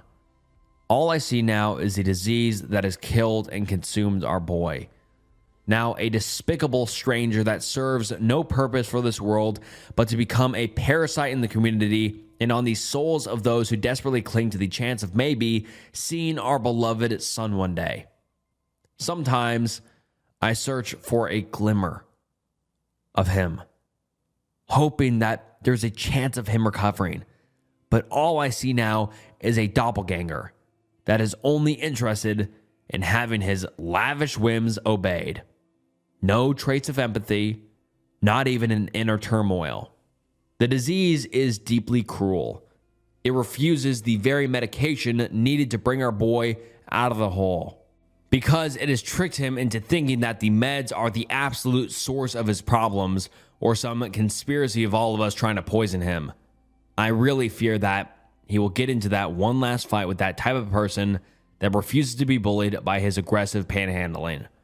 But I also secretly want him to get into that one last fight because I want the monster that has consumed our boy to be struck from this world, at last allowing the soul of our little boy to finally be free from his prison of madness. He did not deserve this fate. That sweet class clown with that adorable laugh and a head of curls I would ruffle every day did not deserve this. I tried to pull you from the void, but I could not save you. I could not save you. Fuck you, schizophrenia.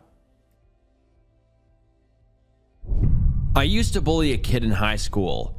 I sent him an intimacy tape of me and his ex-girlfriend. He dropped out of school after that and went on to become a drug addict. I feel absolutely horrible about it, and I can't get over the feeling that I ruined his life. I was a terrible kid in high school. I was sort of a stereotypical jock bully kind of guy. I specifically bullied this one kid, Jack, who I just irrationally hated. I thought he was so unbelievably lame at the time, and me and my friends couldn't resist picking on him. Even just thinking about it makes me cringe. He was sort of an emo/scene kid who'd wear anime shirts, which made him a big target for us. He dated a girl named Jess, who apparently they broke up on really bad terms. He would write on MySpace, this was a while ago, that he desperately missed her and wanted her back, and he was so sorry. Jess sort of became friends with our group afterwards, something I'm sure Jack hated. One day, we got drunk together, and Jess was ranting about how much she disliked Jack and that he was such a sad, pathetic person. And eventually, we hooked up and our friends left. We were both sort of, I don't know how to describe it, in this evil, drunken mood. We decided to send a video of us having intimacy to Jack. The worst part was that, in retrospect, she actually had no real reason to hate Jack. She just hated that he was pathetic and needy. She was a terrible person too, I suppose. Hanging out with us made her a bully. Jack was never mean or cruel to her. She hated him because she thought he was too much of a loser. I mean, what the fuck was wrong with us that we were like this? He responded to the video saying that he wants to speak with Jess. And that was it. I told my friends what happened, and they thought it was hilarious. And soon, it was spread all over the school that I had intimacy with Jess and sent the video to Jack. I remember seeing Jack in the hallway, and I saw his face. And it literally pains me to think about it. But at the time, I thought it was awesome. His face was puffy red, his chin wobbly, his eyes were red. It was clear he was crying before, or maybe the sight of me made him want to cry again. We hysterically laughed at him, right to his face, and basically made fun of him by saying that we fucked his girl. I cringe in pain at the memory of that. I literally wish Jack just took out a fucking knife and jabbed us all in the throat. I cannot believe we ever thought that was an okay way to fucking treat someone. And 99% of it was just trying to make my friends laugh. Trying to see just how cruel we could be to push things to extremes. I'm not even sure if I can fully understand the mindset I was in. It was a sense of complete superiority and distaste for someone weak like that. Jack would end up switching schools very soon after. Well, first he dropped out of school. Then he went to an alternative school, I think, something like that. Regardless, I found his Facebook page maybe a year or so later. My stomach dropped. It was filled with statuses about his addiction to pills and his attempts at recovery. Lots of stuff about the pain and anguish of his life and how much he struggles with mental issues. It's been a decade, and I still check his Facebook page a lot. And it's the same thing. He's now an H addict. He goes through bouts of recovery, then relapse, then recovery. I cannot help but feel fucking guilty. This happened right when he transferred schools. He mentioned it in his status that it happened when he left our school. That was when he got addicted to pills. He also mentioned he left his school because everyone hated him there. I sent him a message saying how sorry I was and that I could not believe I ever acted the way I did and that I apologize to the fullest for how we treated him. He left me on scene, which is understandable. It sucks. It makes me feel terrible about this. I wish I could just, do something to make up for it. And it makes me feel terrible. I went on to have a great life. I went to a good college and married and have a 1-year-old kid. I live in a nice area in a relatively nice house. I sometimes think I would feel better if it was the kind of trope where the bully has a hard life and the kid getting bullied ends up super successful and the bully ends up a drunken loser, but that isn't what happened. I don't think there's anything in my entire life that I regret as much as what I did to Jack. And now let's get into some of the top comments. Someone says, to be honest, you literally ruined someone's life. You should feel like shit. Someone else comments underneath that saying, the streams of comments saying exactly this are what every bullied person needs to hear. We won't gloss over what the bully has done. An apology won't be enough. And we won't diminish the guilt the bully should feel. Someone else comments saying, leave him alone. You have done quite enough to him. Realize you have to reach out for your own satisfaction and not because you think it'll help him. You want absolution. He is not obligated to give you anything. If you must say anything, send him a letter. Tell him you don't want or expect him to respond. Don't sugarcoat what you did. You were honest here about how much of a dickhead you were, so I have every reasonable expectation that you can do that for him. Focus on being a better person to the people you have met, and consider becoming a mentor for teenage boys. They desperately need role models who know how to own up for their bullshit mistakes and apologize. You can also post publicly on social media about what you did and how much you regret it. You don't have to go into the specific details of effing his ex and sending the video to him, but if you mention it to the people who knew about it then, will know about it now. And then someone else says, fucking hate people like you. Apologies don't mean shit at this point. What's done is done. Someone else says, the only atonement for this would be to become an advocate against bullying. Talk at schools, get involved in community. You won't though. You're only here for the relief from your guilt. Here's to hoping your child doesn't run into someone like you. Someone else says, you do have a hard life, OP. You have to live with the knowledge that the world is in some regards a worse place for having you in it. And that's going to be hard. Maybe the person you victimized will never forgive you. Maybe you will never be able to fix your mistakes. However, you should reflect on this incident every time you're faced with the opportunity to treat someone with compassion. I let my little lie snowball into a big lie. Now my neighbor is in jail. My parents were out gambling last month and left me in charge of the house.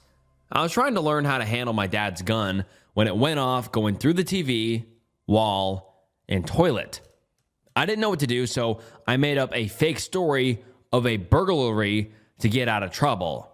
I had to file a police report and everything, and I did my best to not make the person seem like someone I know.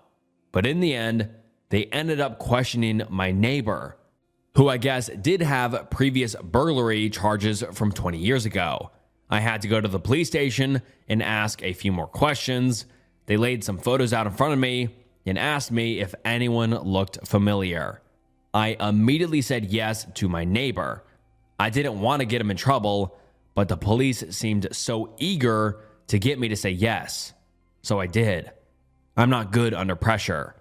Now my neighbor is in jail.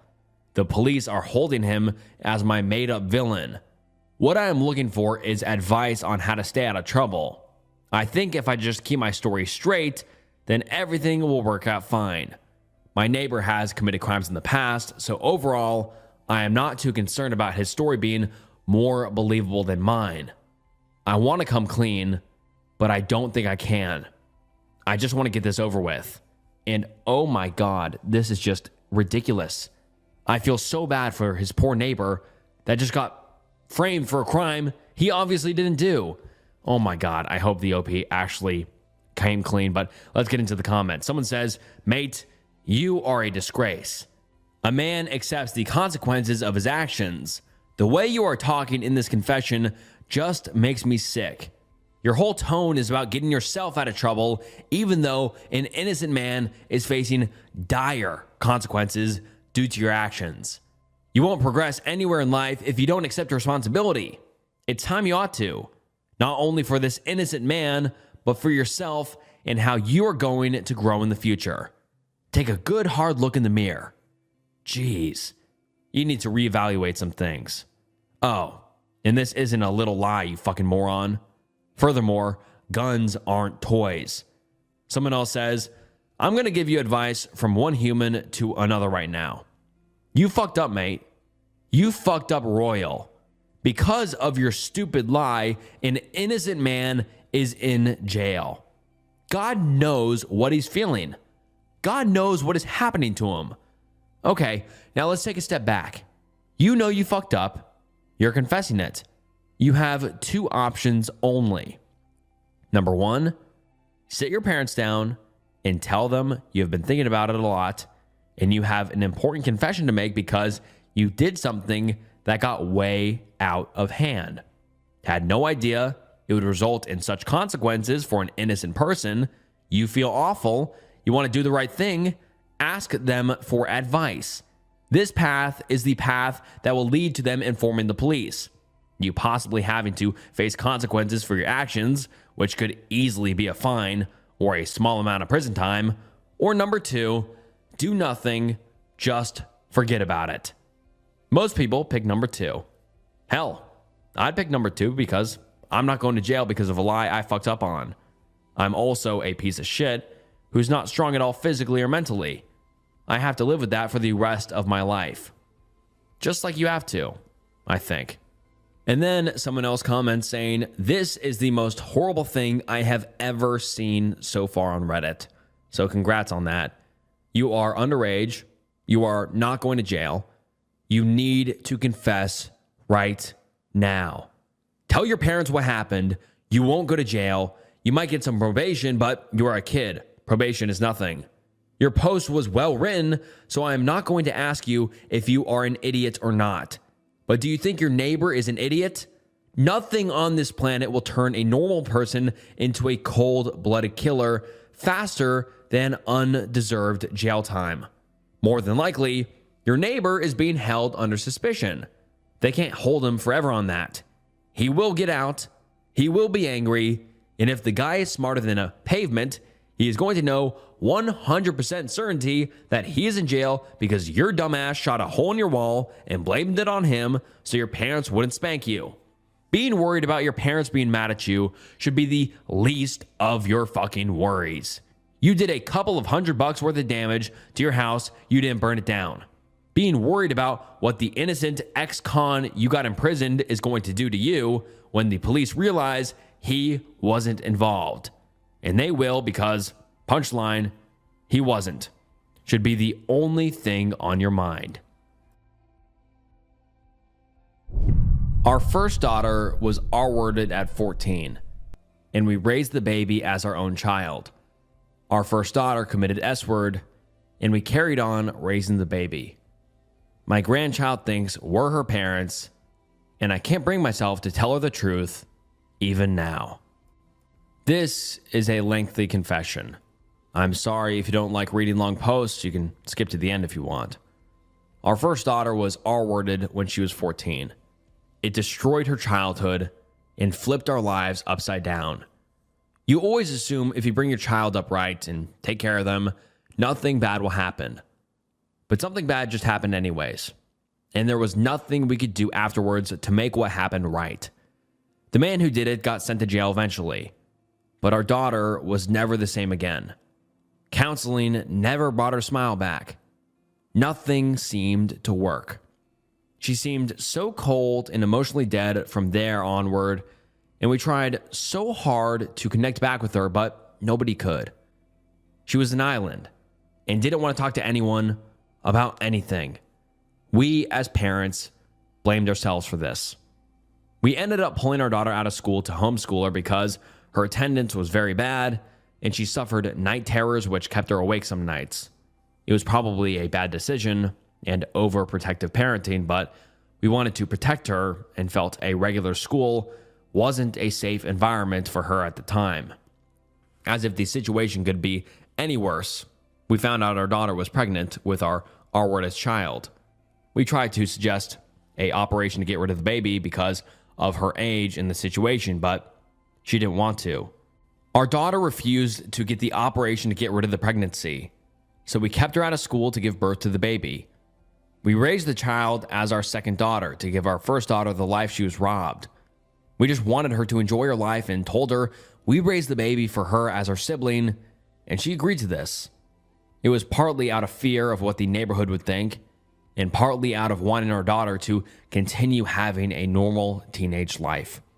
It wasn't ideal, but things worked for a time, and our daughter got to see her daughter whenever she wanted, which was better than giving the baby up to adoption. Things didn't last this way for long, though, as our daughter's mental health started to deteriorate. When our first daughter started to become heavily S-word, there was nothing we could do because every time we tried to get closer to her, she'd push us away worse than before. She was hospitalized several times for S-word attempts until she succeeded. This destroyed us. At first, we hated the baby and blamed it. We blamed it for the death of our daughter and were in denial it was our fault. Eventually, though, we realized we were to blame, not the child who's brought into the world by no fault of their own. We'd focused for so long on the fact it was half of the R-wordest child that we'd overlooked the fact it was also half of our daughter. It took a lot of time to come to this conclusion, but we'd always looked after the baby out of respect to our daughter. The thought of giving it up to adoption went through my mind several times, but I knew my daughter didn't want this, and so did my wife. We gave her daughter, our daughter, the best life we could. We bought her anything she could ever want. Took her to concerts and on holidays. We even sent her to a private school despite the extra expense with hopes that she will become successful in life and live the life our daughter never got to live. She's home right now, and whenever she hugs me or my wife and says, "I love you, Mom and Dad," it hurts like a dagger through our hearts. I always look towards my wife every time our daughter says it. She finds it as painful as I do, and I can tell by the look in her eyes. It's not that we don't love her. It's that her entire life is being lived as a lie. We're actually her grandparents, and she has no idea of this. She's never asked if we're really her true parents because obviously she has never had a reason to. Part of me, though, believes lying by omission is still lying, though. We've never told her the truth about her sister being her mother. She knows her sister committed S-word, but she is too young to remember it. I feel as though we're protecting her from being damaged and hurt by keeping her oblivious to all of this. Maybe I'm just being selfish. Maybe my wife is too. We just don't want to see her suffer. The thought of her not being strong enough to hear the truth scares me the most. I know I shouldn't compare her to my other daughter, but I would never forgive myself if she committed S-word too after learning the truth. I cannot lose both of them. I can't survive another loss like this. The whole situation is soul-crushing. The only person I can talk to is my wife. It feels like some massive thing nobody else can ever know. Not even our own parents know the truth. My son was in a car accident, and it was my fault. A little backstory. I had kidney stones while pregnant, and all that could be done for me was narcotic pain management. After he was born, the doctor didn't wean me off the meds I've been on for months, so I developed a habit. At the time, I had a best friend who was a druggie, so she would give me pills whenever I needed them. After a while, we both decided to get clean and get better. I was clean and knew she was trying to get clean too. When my son was 5 months old, this best friend was babysitting him and borrowed one of our cars to run some errands. We got a call that she'd been in an accident on I-65 and totaled the car, with our infant in the back seat. Come to find out, her errands were driving to a shady part of town to buy pills and do them off a coffee table while my son was in his car seat beside her. When we got to the scene of the accident, we had multiple witnesses telling us she was doing speeds of over 100 miles an hour and appeared to be nodding off at the wheel. She rear-ended a family down from Indiana on vacation. When we showed up, she was holding my son, and the first thing she said was, "They're already telling the police this was my fault. They're all liars. You know I never put him in danger." I said, "Just give me my baby." Then the police pulled her aside to talk. While getting our belongings out of the car, my husband found a needle in the front seat. My son was fine. His car seat had been wiggled slightly sideways, but in the abundance of caution, he was still taken by the ambulance to Vanderbilt Children's. I cried the entire way. My son could have died because I decided to keep a woman around that I thought was a friend. This was years ago, and I haven't spoken to her since that day. I am 100% clean and sober now because of this, but I still feel such a tremendous guilt that I have nightmares, and I'm crying now as I type. And alright guys, that wraps up some horrifying confession threads, and today's video was heavy. As you can tell, there was some heavy confessions in here. Let me know your thoughts down below, and make sure you like the video, subscribe to the channel for more narrations and videos like this, and I really appreciate the support. It means the world. Please follow me on Instagram, follow me on Spotify, and please rate me 5 stars on Spotify. It helps so much. And if you enjoyed this video, I'm sure you will enjoy other videos on the channel. So go check out some other videos. And I just want to say thank you so much for watching to the end of the video. It means the world. And also, please let me know, would you like to see longer videos than this, longer than 2 hours, or shorter than this, or somewhere in between? I read every single comment, so your support means the world, and all the comments and kind words don't go unnoticed. And yeah, thank you so much for watching. And this was Snook, and I'll see you next time. Bye.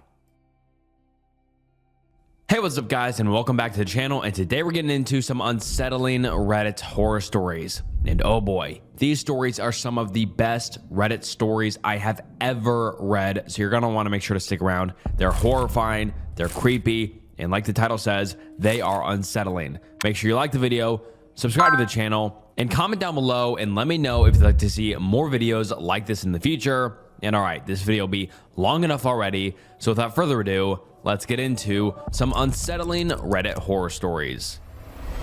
Not A by Saturdead. I'm not a liar, not a conspiracy theorist, not a man known to exaggerate. No one's listening. I'm throwing this message in a bottle online, hoping someone relevant picks it up. If you know me, you know. You have my number, call me. Let me explain. I'll start from the beginning.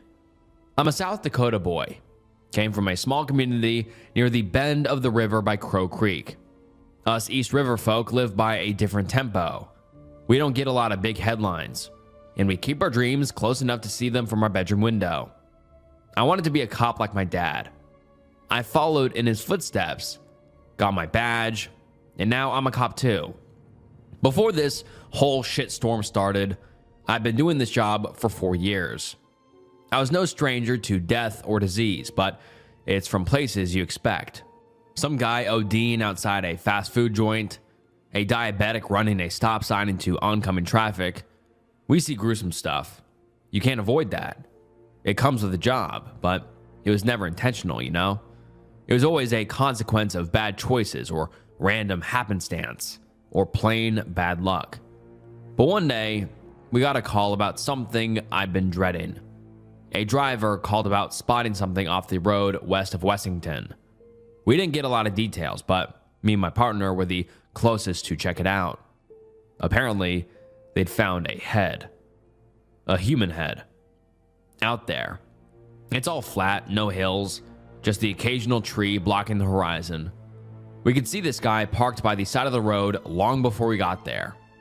There was a couple of other people there. An old man with a bloodhound, 2 teenage boys taking pictures with their phones, and a man in overalls that reminded me of a walking blueberry with a sunflower patch on his chest. That was the driver, the guy who made the call. Russell and I parked and got out. Russell's my partner, had been for about 9 months at that point. We worked well together, but we had no contact outside of work. It was better that way. The few times we'd get personal, we figured out we were nothing alike. We had vastly different opinions and experiences. West of the river kind of folks, you know? We go up to this blueberry guy. He tilts his cap and points at the end of a fence with the butt of a cigarette. "Right there," he says. "Shit's right there." He was trying to play it off as something casual, but I could tell he was mortified.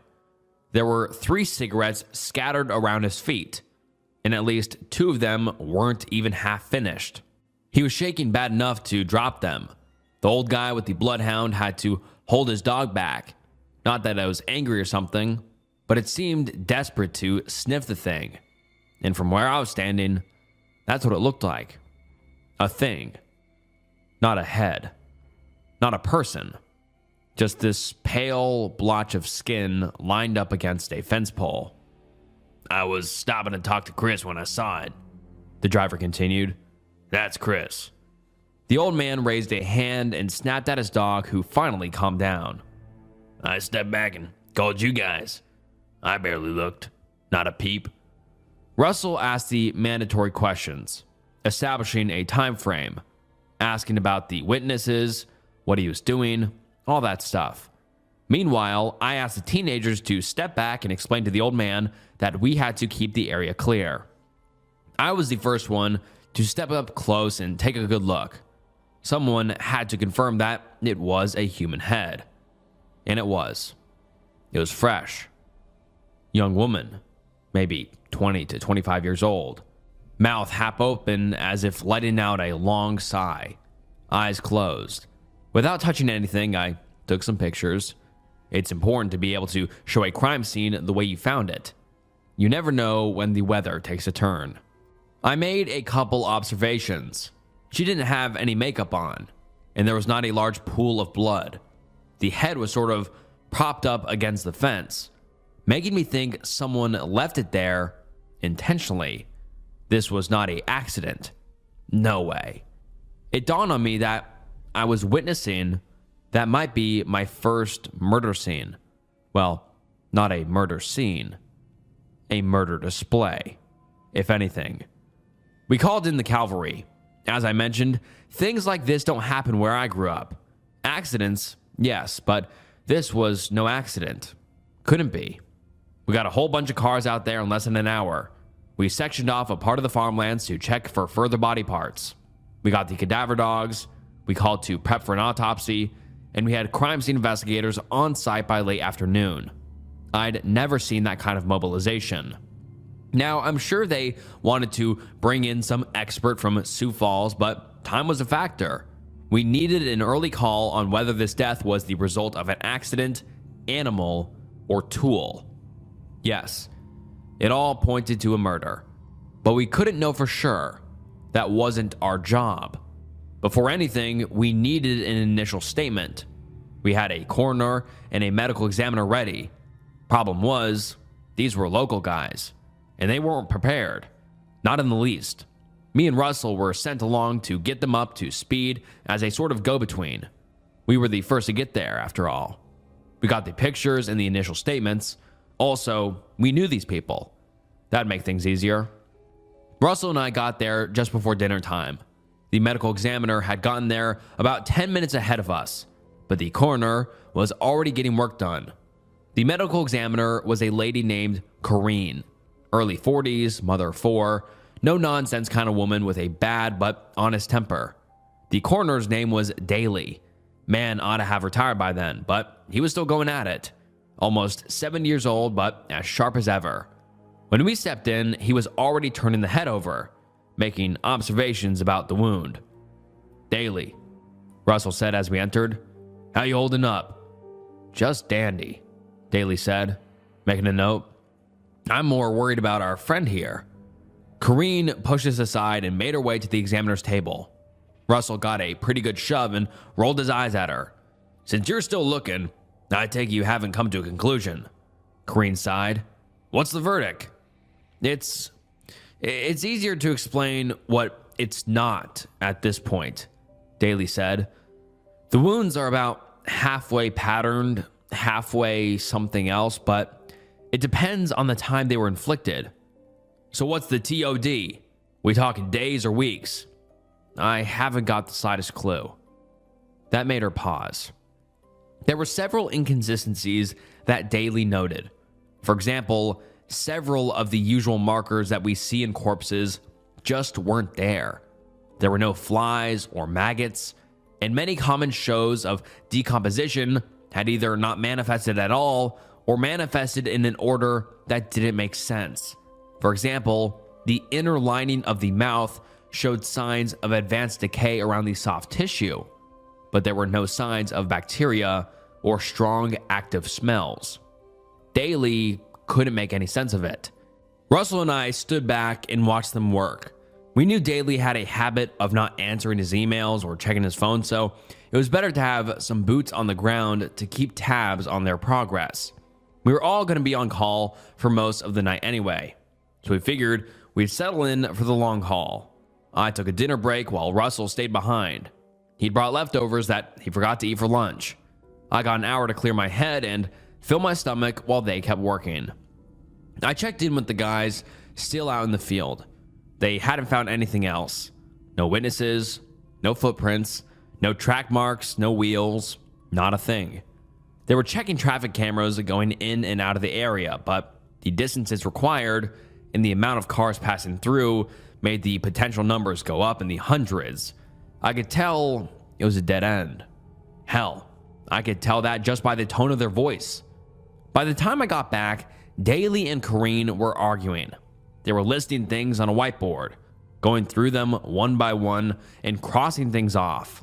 You could tell who'd written what. Daly had this old-fashioned cursive, while Corrine kept it simple and blocky. The smell of chemicals tickled the ranch-sprinkled taste buds on the back of my tongue, making me wish I was back outside. Russell gave me a pat on the shoulder and took a break, leaving me alone with the arguing professionals. Corrine was in the middle of a monologue, pointing at one thing at a time on the whiteboard. Not a hacksaw, not a chainsaw, not a, what do you say, piano wire? Not a piano wire, Daly agreed. Not a knife, not an axe. And we got nothing certain, Corrine continued. Not a fragment, no nothing. Daly turned to me. You got any ideas? You saw anything out there? Anything? Not a thing, I shrugged. Witness statement in the folder. This is shit, Corrine spat, flipping the folder over. Not a single thing we can use. You don't think it was wildlife? I asked. Wolves or bears? We have to find some kind of baseline before we start eliminating things it ain't, Corrine explained. We can't just start listing things it's not. Well, it's better than standing here saying nothing, Daly argued. Hold on. He flipped the whiteboard over, uncorked his pen, and started at the top. It's not a wolf, he said. What else? They went at it for hours. Not a wolf, not a bear, not a coyote, not a bobcat. Just a long list of things to exclude. They checked for fur, claw marks, teeth marks, anything. All the while, Russell and I went up and down the stairs, calling the chief to let him know there was nothing to report. By 8 p.m., we were running in circles. We called it a night. Corrine packed up first. Then Russell and I got off the clock. Russell headed home immediately. but I noticed Daly sticking around a little longer. I pretended to look for my keys as I kept an eye on him. He was still talking, but not to me. "We're missing something," he mumbled. "We're missing something big." "Like what?" I asked. He looked up at me, snapping out of whatever thought was running through his head. I'm just making conversation. Pay me no mind." "All right, you good to lock up?" Daly waved me off with a smile, and I didn't think much of it. The next morning, we got a call about feds wanting to join in on the action. I tried to get a hold of Daly, telling him to come in a little early, but the man really can't be reached by email or text. He was coming in whenever, and that was that. Corrine, on the other hand, was already there by the time Russell and I pulled into the parking lot. She was leaning against a streetlight, tapping a pen against a notebook. "Not a big machine," she mumbled. "Not a small machine. Not a tool. Not a saw." "Morning, Corrine," Russell yawned. "Trying to get some work done before the feds get here?" She ignored us. We'd gotten the spare keys to open. Daly got the other pair. Corrine wasn't usually the one we called for these kind of things. Then again, we'd never had this kind of thing. Not really. The moment Russell clicked the lock open, Corrine shoved her way past him, this time with even more force. It was enough to make Russell go, "Hey," but she had no visible reaction. She kept mulling over whatever list she'd made on her notebook. She was eager to get back to it. We only had about an hour or so before reinforcements would come knocking on the door. Corrine wasn't wasting any time. She ran down the stairs, put on the bare minimum equipment, and rushed to pull the slabs out. We barely had the time to keep up with her, like she was racing against the clock. But when she pulled the slab out, there was a whole other problem. The head was gone. Russell stood there, mouth agape. He snapped out of it the moment Corrine turned to us, her eyes sunken and red. Something was off. She'd always been a bit short and snippy with us, but this was something else. I don't think Russell saw it, but I could tell she was up to something. She looked from him to me and then at the door. "Not a little girl," she mumbled. "Not an old lady. Not a teenager." "You all right there?" Russell asked. You slept okay?" I could tell she wasn't listening. There was something about the white of her eye that bugged me. A sort of micro twitch, like a nervous dog. When she suddenly burst into a sprint. I was ready. Russell wasn't. I stepped in front of her, and she ran straight into me. She knocked herself to the ground, landing face first on the hard floor. I could hear the air pass from her lungs in a huff. I got a pretty nasty landing flat on my back, but nothing was broken. A bad bruise, but I got lucky. Russell was on her back within seconds, putting her in handcuffs. "Not a snake bite," Corrine mumbled. "Not a hound, not a house cat, not a gunshot." "What the hell?" Russell gasped. "What's wrong with you?" "Not a thing wrong. Not a question answered. Not a long way to go." "Corrine!"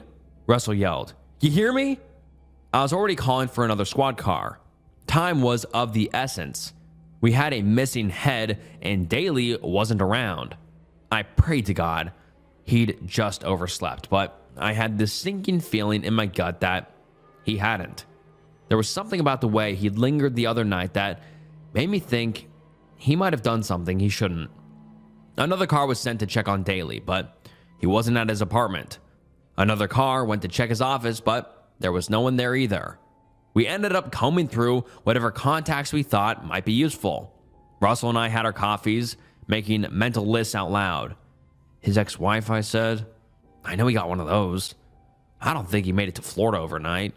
His car's still in the driveway." "So, not ex-wife," I said. "Not an ex-wife," Russell agreed. "Not a chance, not a..." I turned to look at him as he tapered off.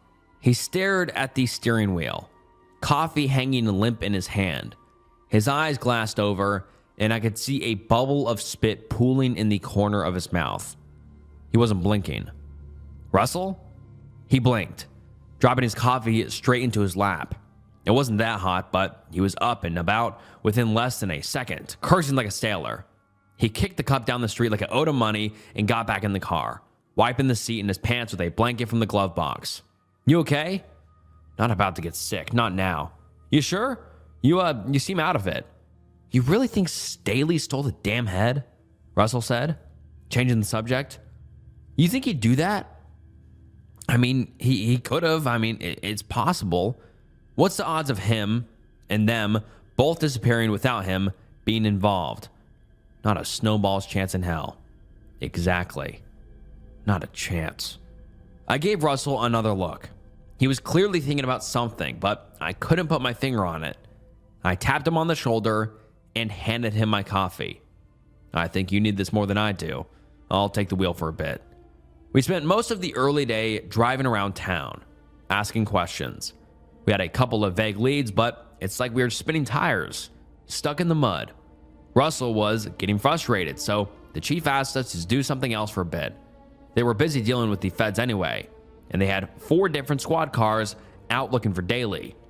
We were sent to check on a roadside diner, old folks kind of place. It had been closed all day, and the waitress working the lunch shift was getting worried. The owner wasn't answering their phone, and there'd been no notice ahead of time. There was just a note in the window saying closed. It wasn't a high priority call, but it gave us something to do. That is, I noticed something curious. We went to check up on the place before we headed to the owner's registered address for a house call. But when I got a closer look at the sign, I noticed it was written in a beautiful cursive.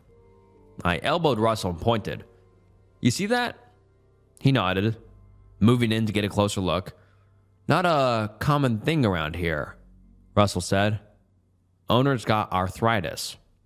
You don't think he wrote that? No. He coughed. Now that I think about it, I think I've seen Daly around here before. You have? When? Not long. Russell trailed off, falling silently. I gave him a couple of seconds. This time, I wasn't going to snap him out of it. I wanted to see what was going on. He stood there for a full minute. I counted. It was a full minute. Then he almost toppled over, tipping forward like a falling tree. That's when I rushed to catch him. If I hadn't, he'd have gotten a face full of gravel. He immediately went on the defensive, straightening his back out. I'm okay, he insisted. I'm okay. You gotta talk to me.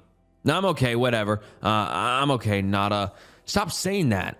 You keep saying that and you zone out. Saying what? I blinked. I didn't want to say it. There was something dangerous in it. Like turning a key to a door you didn't want to open. I shook it out of my head and headed for the car. Before I got halfway, Russell was going around the back. He wasn't about to wait. He was heading inside, with or without me. I had to stop whatever I was doing to catch up with him. I called out to him, but he was heading for the back door. Before I got to him, he'd cracked a window and shoved the door open. He was rushing inside with the same urgency that Corrine had, except I wasn't there to tackle him. Last thing I saw before he rounded the corner was him pulling out his gun. I called out for backup as I ran after him. I stopped dead in my tracks a couple steps inside the kitchen. The owner was on the floor, face down in a pool of blood. You could smell death on him. Russell had stepped over him, heading straight for the front of the diner. This wasn't like him. Russell was not a hothead, not a thrill seeker. If anything, he was the controlled one. Russell, I called out. Gotta step back. Backup's on the way. There was no answer. Instead, he rushed straight to the front and stopped. I followed him, rounding the corner. The blinders were shut, casting the whole serving area in a gray shade. A couple streaks of sunlight made their way through the shutters, lined up the white spaces with spots of red. Daly had been busy. Without a whiteboard, he'd been writing on the furniture with whatever pen was closest. Turns out that pen was blood. The first few sentences seemed familiar. Not a cougar. Not a lion. Not a panther. Not a gator.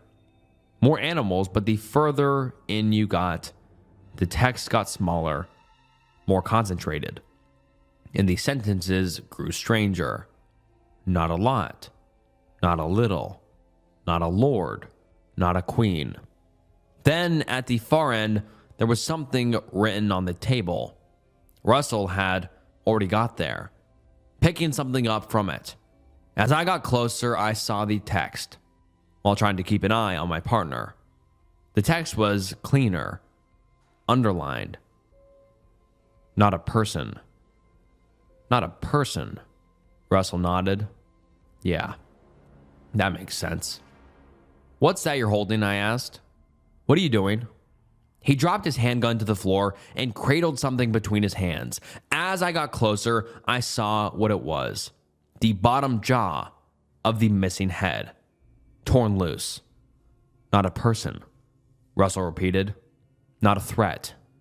You ought to put that down. We got people coming in a second. He looked up at me, elated. This immense sense of relief spreading over his face. It's not a person, he repeated. It's okay. Not a person. Not a corpse. What's not a corpse? He held up the jaw, looking me in the eye, and without looking away, he put it up to his lips and bit off a mouthful. It didn't make the sound I thought it would. Instead, there was a soft and mushy kind of noise, like someone biting a jelly-filled marshmallow. He barely chewed it for a second before he got another chunk. She? He said, mouthful. It's fine, not a person. I kept shaking my head, backing away. I didn't even notice I'd pulled my gun. He held the flesh out to me, looking like I'd say something hurtful.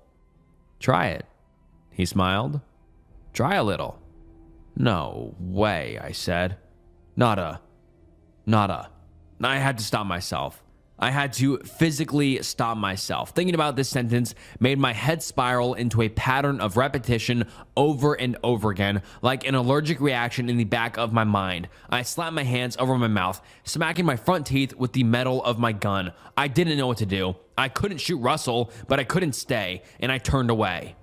I hadn't noticed the bathroom door opening, the one in the back, near the grill, and I hadn't noticed Daly waddling out of it. Turns out, he'd had a meal of his own. He'd eaten most of its head. Hair was still hanging out the side of his mouth. His glasses were clinging to the tip of his nose, a single good shake from falling to the floor. In the dark, his hands looked black rather than bloody, but you could tell from the smell.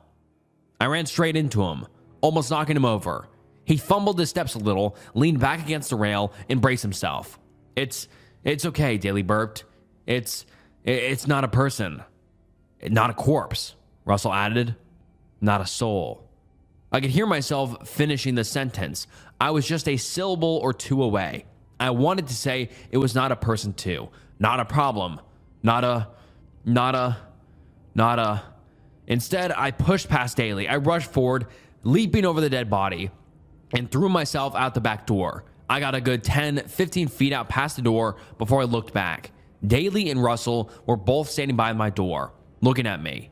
They weren't chasing me off or trying to talk me down.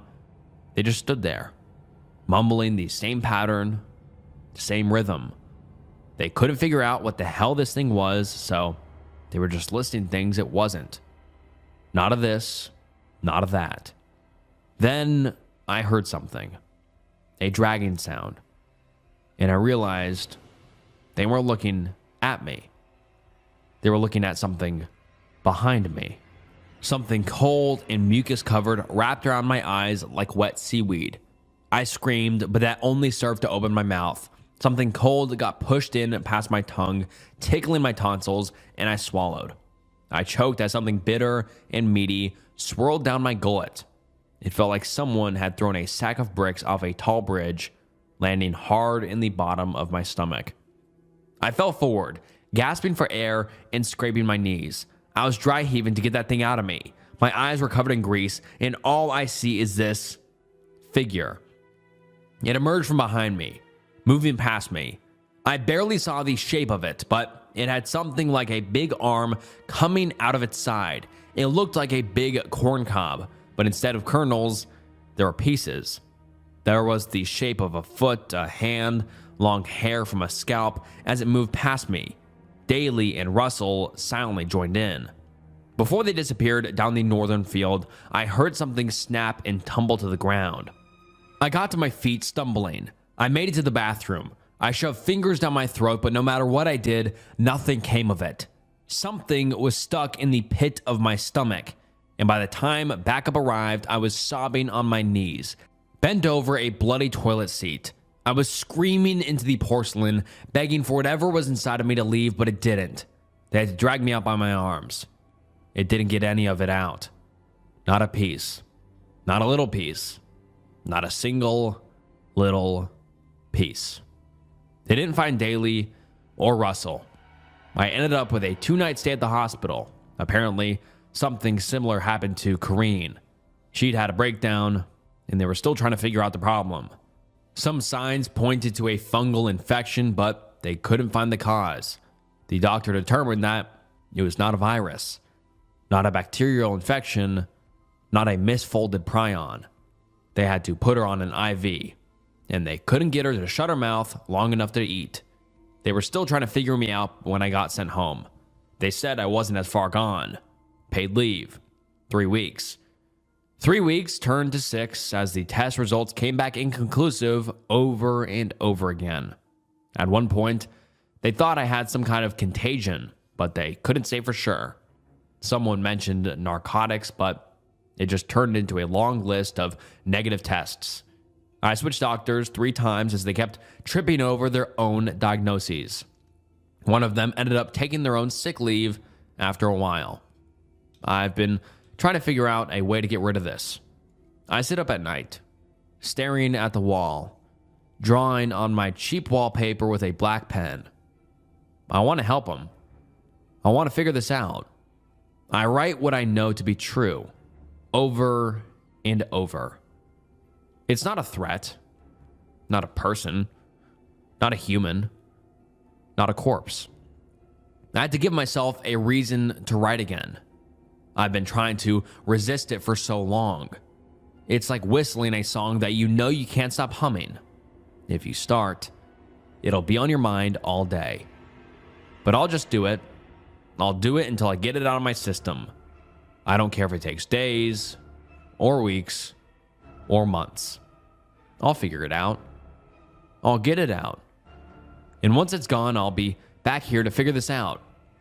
Not a day, not a week, not a month, not a year, not a threat, not a person, not a killer, not a beast, not a thing, not a.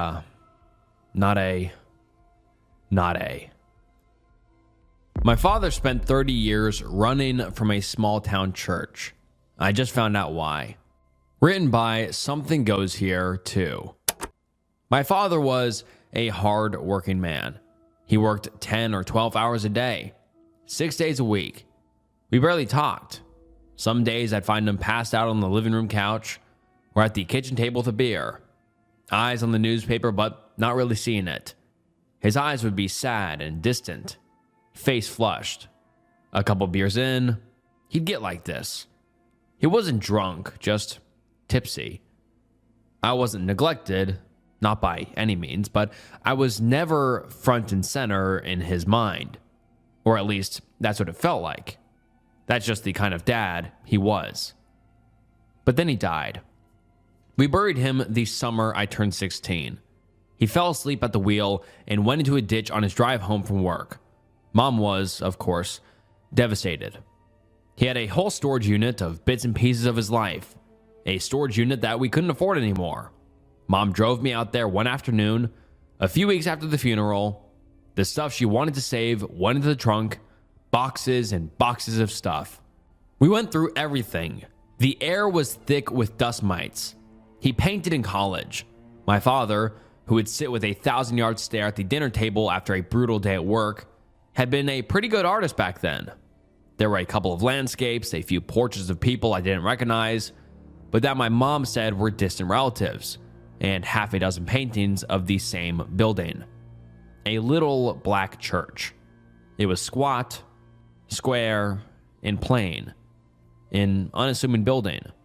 the kind of tiny county church that could fit no more than a couple of dozen people. I knew my father was from the boonies, way out in the country. "Mom, where's this church?" I asked, tilting the painting up. She glanced over and squinted at the painting.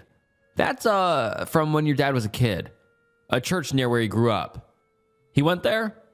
"I guess so. He painted it enough." She turned back to the box she was sorting through. "Your father didn't really talk about his childhood. I met him at college. He'd already left all that behind by then. He wasn't close to his family." I stared at the building. Just a small, dark building in the middle of nowhere. We went to my mom's folks every year. I'd never met my dad's family. They had barely showed up at his funeral. "That's what makes all these paintings so strange." She paused, wiping the sweat from her forehead. "He must have done them early in college before we met. After that, he never painted churches again. Just landscapes. Pretty sunsets, normal stuff. You ever ask him about it?" "A few times." She stood there quietly, staring at nothing.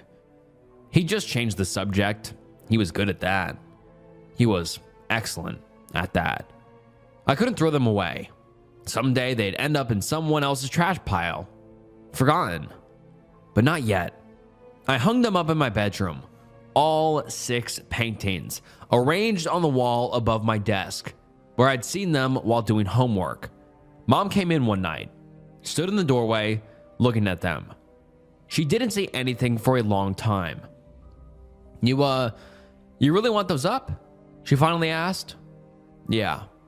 She nodded and left. We didn't talk about them again. 2 years passed. The paintings stayed on my wall. I graduated, applied to colleges, got accepted. Mom wrapped each one in newspaper when I packed. Everything I owned went into the back of the car. She drove me 3 hours north and helped me carry the boxes up 4 flights of stairs to my dorm room. Mom hugged me at the door. "Call me on Sundays." "I will." She looked at me for a second, then left.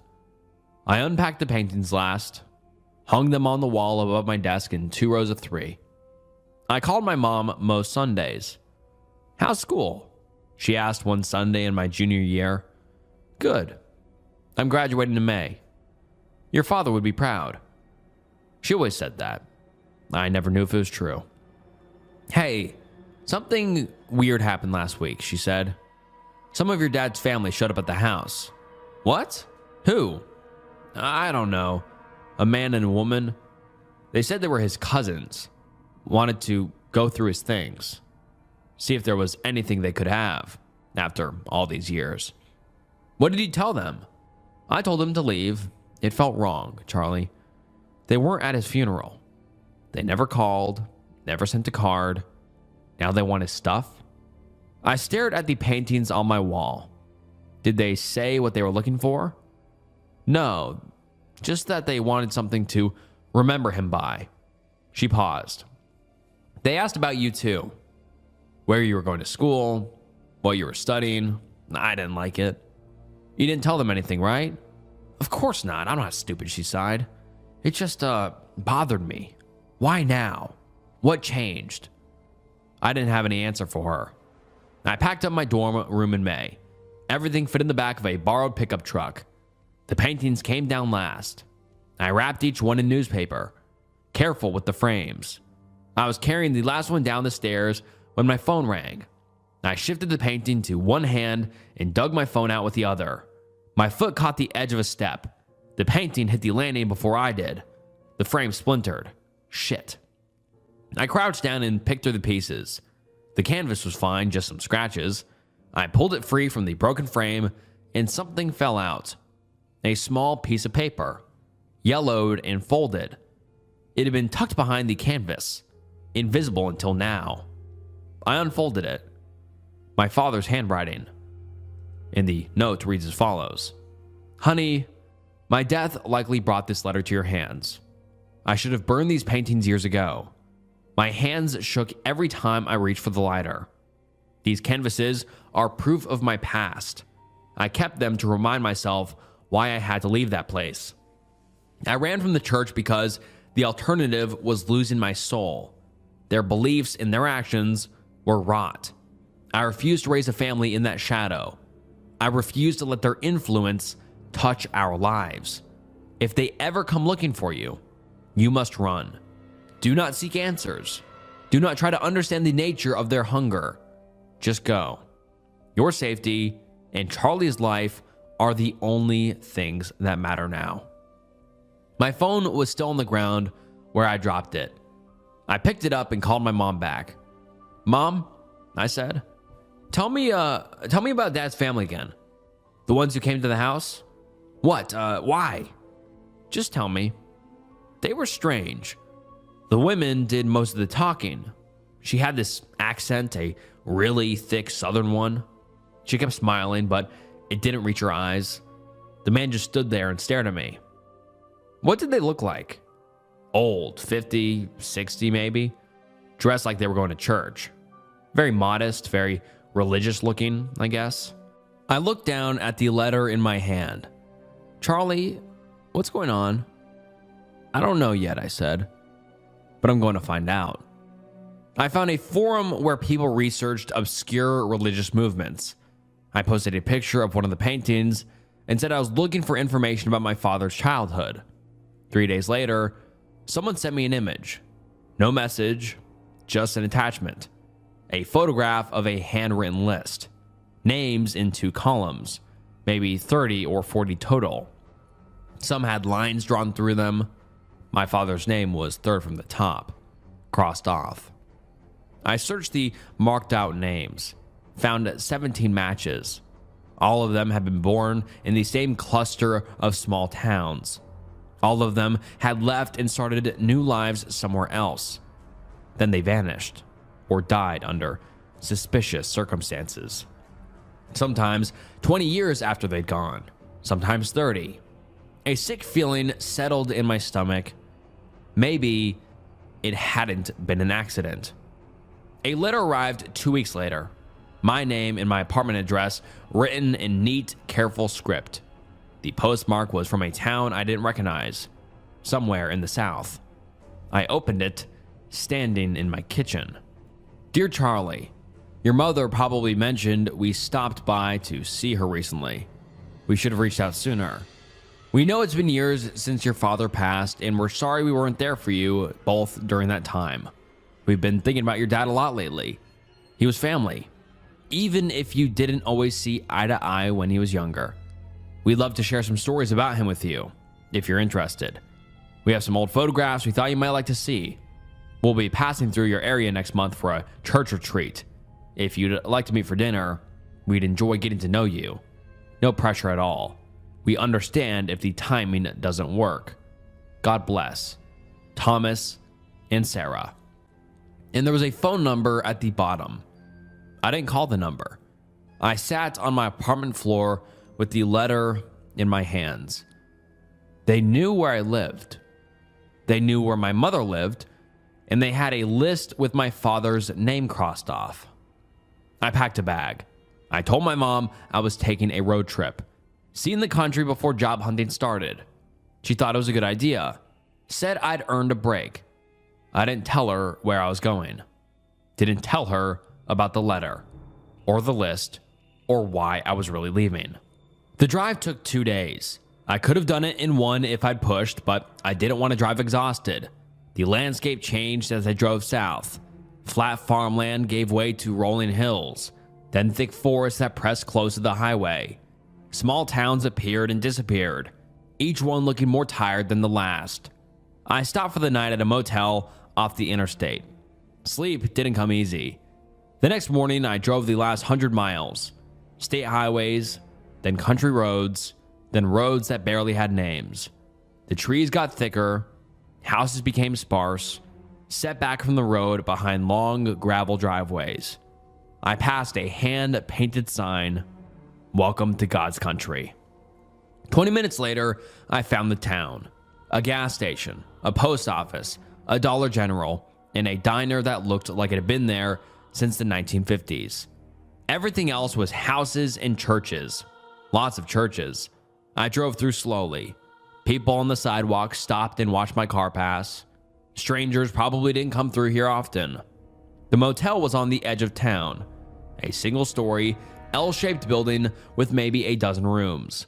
The sign out front said Travelot Motel, but the paint was peeling and half the letters were burned out. I sat in the car for a minute. If these people were as connected as I thought, they'd hear about a stranger in town. Probably already had. I'd register under my mother's maiden name. Pay cash. No paper trail. I checked in, then took the key and went to find my room. Thin carpet, floral bedspread that didn't match the curtains, a TV bolted to the dresser. The bathroom was small but clean. I dropped my bag on the bed and sat down. I was here. Now what? I decided to get food first, figure things out on a full stomach. The diner was easy to find, right on the main road. Half a dozen pickup trucks in the parking lot. I went inside. The conversations dropped when I walked in. People looked up, then went back to their meals. I sat at the counter. A waitress came over, an older woman with gray hair pulled back in a bun. Her name tag said Linda. "What can I get you, honey?" "Coffee and a burger, whatever's good." "Everything's good here," she smiled. "You just getting into town?" "Yeah, staying at the motel for a few days." "Visiting family?" "Something like that," I said. She nodded and went back to put my order in. I sipped my coffee and looked around. The walls were covered in old photographs, the town in different eras. My burger came. I ate it slowly, listening to the surrounding conversations. Mostly talk about work, weather, whose kid was doing what, normal small town stuff. But there was an undercurrent I couldn't quite place. The way people's eyes would flicker toward me, then away. The way conversation seemed to pause when I shifted in my seat. I paid my bill in cash and left.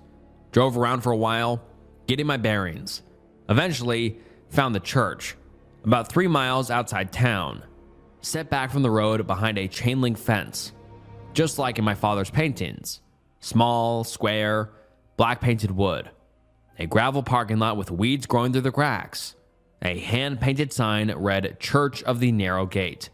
Service on 10 and 6. I didn't stop. Just drove past. Slow enough to take it all in, and I headed back to the motel. I woke up before the alarm, showered in the tiny bathroom, and put on the closest thing I had to church clothes. Dark jeans, button-down shirt. I looked at myself in the mirror. I looked like my father. Same jaw, same eyes, same way of standing with my shoulders slightly hunched. If anyone there remembered him, they'd recognize me. If someone did recognize my face, I could claim distant relation. Say I was looking into family history. Give myself room to back out if things felt wrong. It wasn't much of a plan, but it was something. I drove to the church at 9:30. Service started at 10. The parking lot had maybe a dozen cars in it. All older models, all clean despite the dirt roads. I parked at the edge and sat there for a minute. Hands on the wheel. This was stupid. I should turn around, drive home, forget about all of it. The front door was propped open. I could hear singing inside. Voices raised in a hymn I didn't recognize. I walked up the 3 concrete steps and went in. The interior was plain. Wooden pews, maybe 15 rows, a simple pulpit at the front. No stained glass, no decorations except for a large wooden cross on the wall behind the pulpit. Maybe 20 people scattered through the pews, families mostly, a few older couples. Everyone dressed modestly. I was underdressed. A few heads turned as I walked in. An older man near the back gestured to the empty space beside him. I nodded and sat down. The singing continued. I didn't know the words, so I just stood there while everyone around me sang. The hymn ended and everyone took a seat. A man at the front, middle-aged with thinning hair and a kind face, stepped up to the pulpit. "Let us pray." Everyone bowed their heads. I did the same. The prayer was long. Standard stuff about grace and mercy and walking in the light. Nothing that raised any red flags. When it ended, the preacher launched into a sermon about the book of Revelation, the end times, the tribulation, how the faithful would be saved and the wicked would face judgment. Halfway through, people started speaking in tongues. Just a few at first, scattered through the congregation, nonsense syllables that rose and fell in rhythm with the preacher's words. Then more joined in. Within a minute, maybe half the room was doing it. I'd seen speaking in tongues before. It usually lasted a minute or two.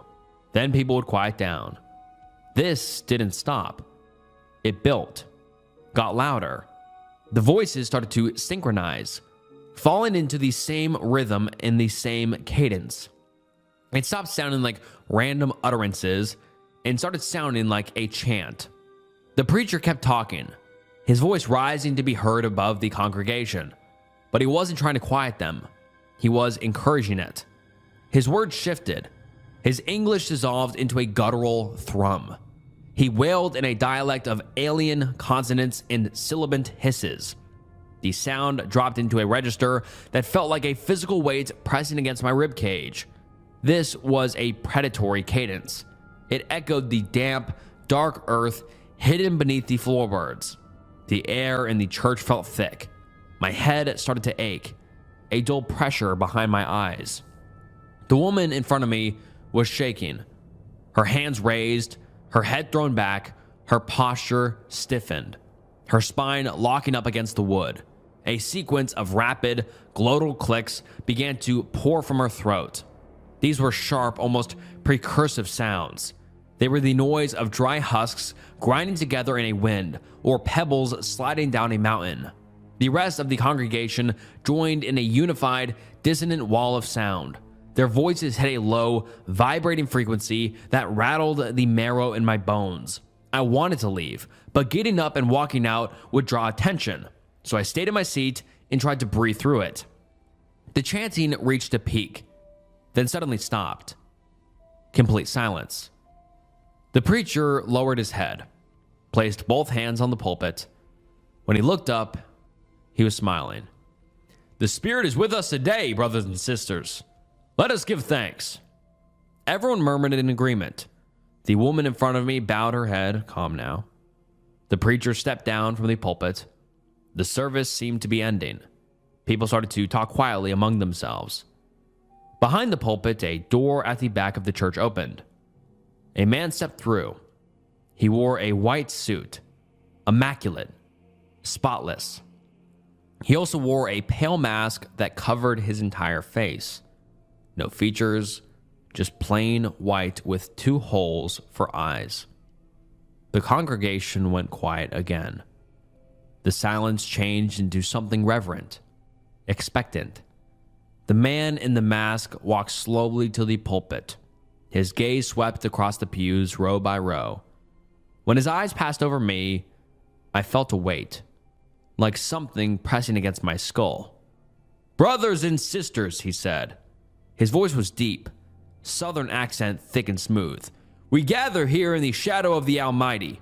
We stand at the edge of eternity. The great work continues, and we are blessed to be a part of it." He raised one hand. "Let us give thanks for what has been provided. Let us prepare for what is to come." The congregation responded in unison. It wasn't exactly words, more like a low hum that vibrated through the building. I felt it in my chest, in my teeth. The man in the mask began to speak. It wasn't English or tongues, something stranger. The sounds were incomprehensible, syllables that didn't fit together, rhymes that made my head pound harder. Images flashed in my mind. A pale mass shifted in the darkness. This shape was vast and wet and ancient. I felt a heavy undulation in the deep. A slick muscle began rising toward the surface of my thoughts. This presence radiated a cold, absolute hunger. I closed my eyes, tried to block it out, but closing my eyes only made it worse. The vision was clearer in the dark. The chanting ended abruptly, and I opened my eyes. The man in the mask was looking directly at me. For several seconds, neither of us moved. Then he lowered his hand and stepped back from the pulpit. He turned and walked through the door behind him. It closed with a soft click. The congregation started moving again. People stood, gathered their things, headed for the exits. Like nothing unusual had happened. The man beside me stood and offered his hand. "Welcome, I don't think we've met." I shook his hand. "Charlie, just visiting." He nodded slowly. "You look familiar. You got family around here?" "Distant relatives, I think. I'm trying to track down some family history. Thought I'd start by visiting local churches." "Well, you came to the right place. Lots of old families around here." He smiled. "I'm Tom. You should come back for evening service, 6 o'clock, more informal. Good chance to meet people. Ask about your folks." "I'll think about it." "You do that." Tom patted my shoulder and walked away. I stood there for another minute, waiting for my head to clear. The pressure was fading, but slowly. The vision was reluctant to let go. I walked out into the parking lot, and the sun felt like it was too bright. I squinted against it and got into my car, hands shaking. I gripped the steering wheel until they steadied. I'd seen something, or felt something. I didn't know which, but it had been real. There was something in that church, something that responded when they called to it, and they all acted like it was normal. I drove back to the motel and sat on the bed, staring at the wall. Evening service was at 6. I had a few hours. I wasn't going back for evening service. I'd seen enough. Now I needed to see what they didn't want visitors to see. I needed to come back at night. I spent the afternoon at the diner. Coffee and pie I didn't touch. Linda refilled my cup. A few locals nodded at me. They'd probably seen me at the morning service. By the time I got back to the motel, it was almost dark. I sat in my room and waited. Watched the clock tick past 6, past 7, past 8. Evening service would be over by now.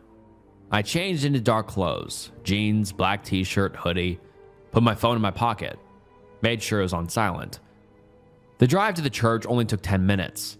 I killed my headlights a quarter mile out and coasted the rest of the way, parking on the shoulder behind a stand of trees. The church sat dark against the night sky.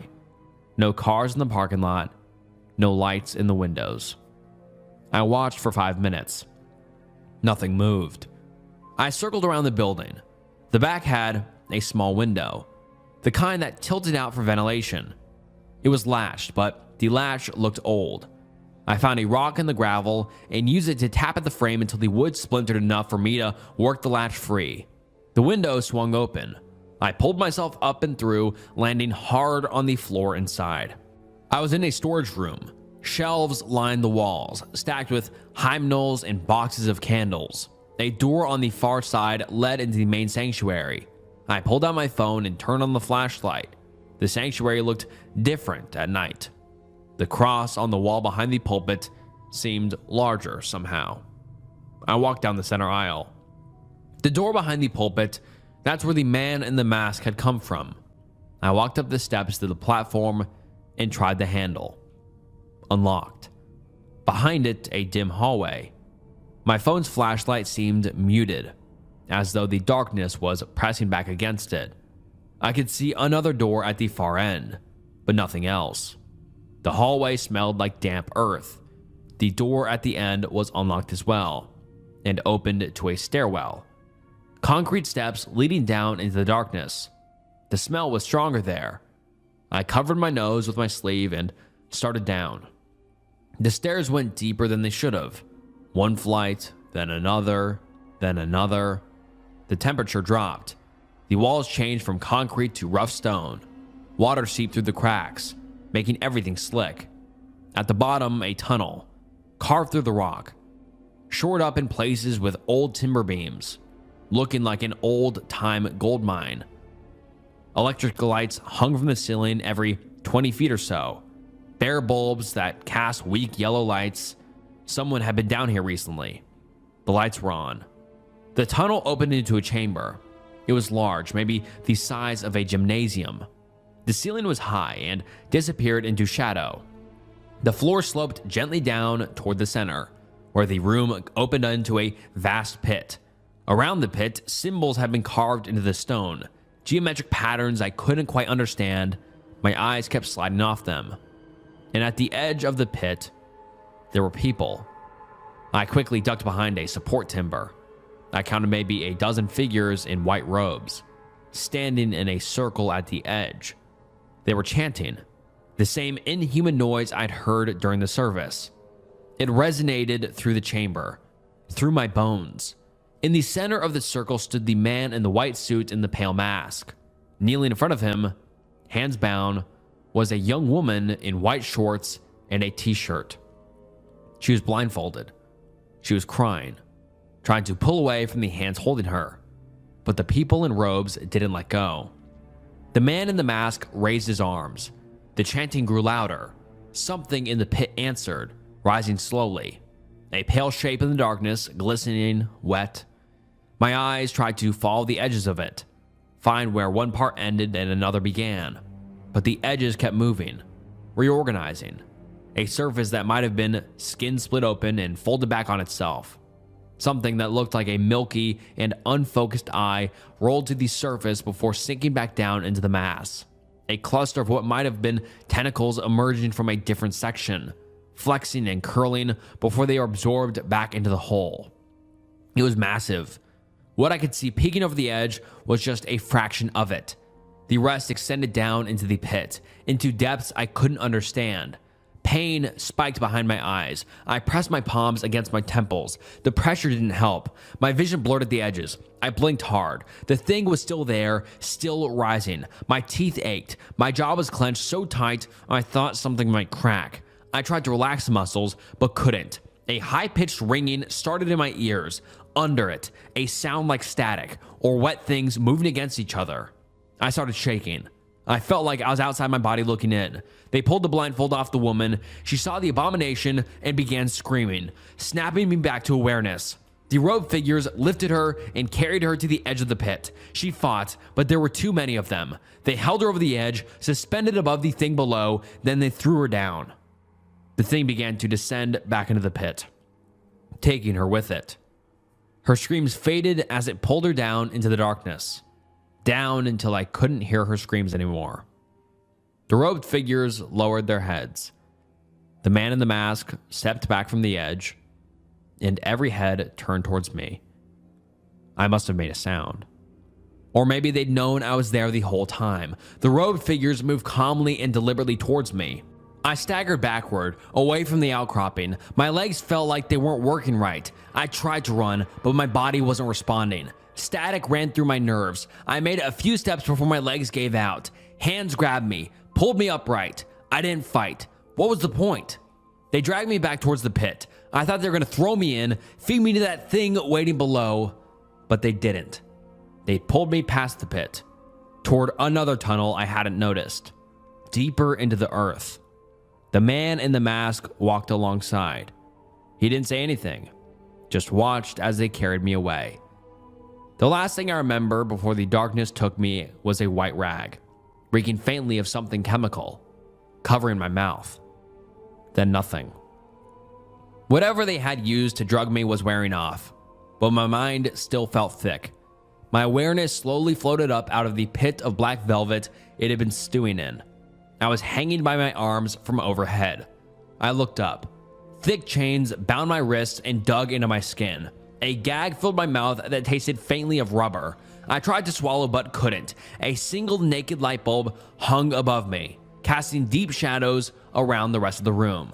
I had completely fucked up. I knew what rooms like this were used for. I knew what was coming. The metal door creaked open, and the male with the pale mask and the crisp white suit from the ceremony walked in. He cocked his head to the side and smiled a joyless smile. "I'm gonna break you, boy, and there's nothing you can do about it." It almost sounded ridiculous in his deep southern accent, like I was being threatened by Colonel Sanders, but there was absolutely nothing funny about the quiet malice in his voice. He circled around me, dragging something long and thin that I couldn't quite make out across the bare floor. The anticipation made my guts feel cold and twisted. I heard the first strike whip through the air before it landed. Across my shoulders, a line of burning pain. I jerked and twisted against the chains as my back exploded into fire. A cane, a bamboo cane. Shit. "You came here thinking you'd be the one, didn't you?" He kept circling. "The one to expose us. The one to save everyone." His voice seemed to jump around, sometimes close to my ear, sometimes behind me. Another strike, lower this time. I strained against the chains biting into my flesh. Yo, what? 21? 22? You've been alive long enough that you think you understand how the world works. You have no fucking clue. 3 vicious strikes, one right after the other. My screams were muffled by the thick gag. I tried to focus, but between the pain and the drugs, my mind felt soft. You were careful. Or at least you thought you were. Thought you'd be covered your tracks. His voice stayed level, almost bored. You thought you were smarter than the people who've been doing this for 30 fucking years. He stopped, and I heard him take a deep breath. The arrogance of youth. You can't help it. The end of the cane tapped against my skull. Once. Twice. You still think you're special. Nobody's coming for you, and nobody knows where you are. He was in front of me now, crouching down. Through the pain and the tears, the mask was just a blur of white. And in a week, nobody will remember. They should be looking. He stood, started circling again. You'll understand eventually, if there's enough of you left to understand anything. Time stopped meaning much after a while. They took my clothes and gave me an oversized pair of joggers and a t-shirt to wear. They'd moved me from the room with the chains to a cell. Brick walls, no windows, a metal door with a slot for food. Then back to the room with the chains. The cult leader would come. The cane would come out. I'd scream until my voice gave out. Then scream some more. Sometimes it was the cult leader. Sometimes it was others. Men in robes who didn't speak, just did what they were told. They gave me water and enough food to keep me alive, but that was it. The horror wasn't in the pain, but in the mechanical, tireless way they went about their work. They moved with the efficiency of a machine designed to harvest rather than to punish. I lost track of how many times they dragged me back to that room. The days bled together, but I'm sure it had been at least a week or more. One night, or maybe it was day, the lock clicked quietly. I braced myself for what was to come, but instead, the door eased open a few inches and I caught a flash of a light blue eye and a face that looked familiar. Then footsteps faded down the corridor. I stared at it a while. This had to be a trick. A test. They were watching to see if I'd try to run so they could punish me worse. But I was already broken. What more could they do? I pulled myself to my feet using the wall. Every movement set fire through my back. I stepped into the hallway. The tunnel branched. I took the path that sloped upward. Figured up was good. Up meant service. Up meant out. I heard 2 voices ahead. One of them was the cult leader. I'd know that smooth southern drawl anywhere. The other voice was unfamiliar. Pleading. I followed the sound. The tunnel opened into the chamber with the pit. The same place I'd watched them feed the woman to that thing. Only 2 people this time. Just the man in the white suit standing by the edge of the pit, and another man on his knees in front of him. The kneeling man was older, maybe 50, with my father's eyes. My father's face. I knew it without being told. This was the person who'd sent me the list. This was family. The cult leader had a gun. He was talking, his voice calm and measured, explaining something to the man on the ground. I couldn't make out the words. Then he raised the gun and fired. The sound echoed through the chamber. My distant relative fell forward, clutching his chest. I ran at him, my legs barely working. I stumbled once, caught myself, kept going. The cult leader heard me at the last second and started to turn. I tackled him with all the strength I could manage. My shoulder drove into his ribs and he went over the edge. For a split second, I thought I was going down with him. My momentum carried me forward, my feet skittling on the damp cavern floor. Then I caught my balance before I went off too. He fell, the pale mask coming loose and drifting away from his face. Just an old man. White hair, deep wrinkles, eyes wide with terror. His white suit bright against the darkness below. He didn't scream, or if he did, I couldn't hear it over the sound of the cycloplane shifting of weight within the gloom. A rhythmic, wet grinding of cartilage and bone rising to meet him. I staggered over to the man laying on the ground. He looked so much like my father, it hurt. He was still breathing, shallow and wet-sounding breaths. Blood spread across his shirt. "Go," he whispered. His eyes found mine. Same shape as my father's, but lighter. "Go now. I can't leave you.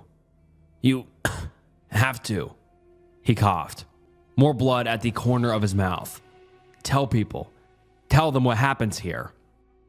Sounds rose from the pit, screams and wet, ripping noises, then nothing.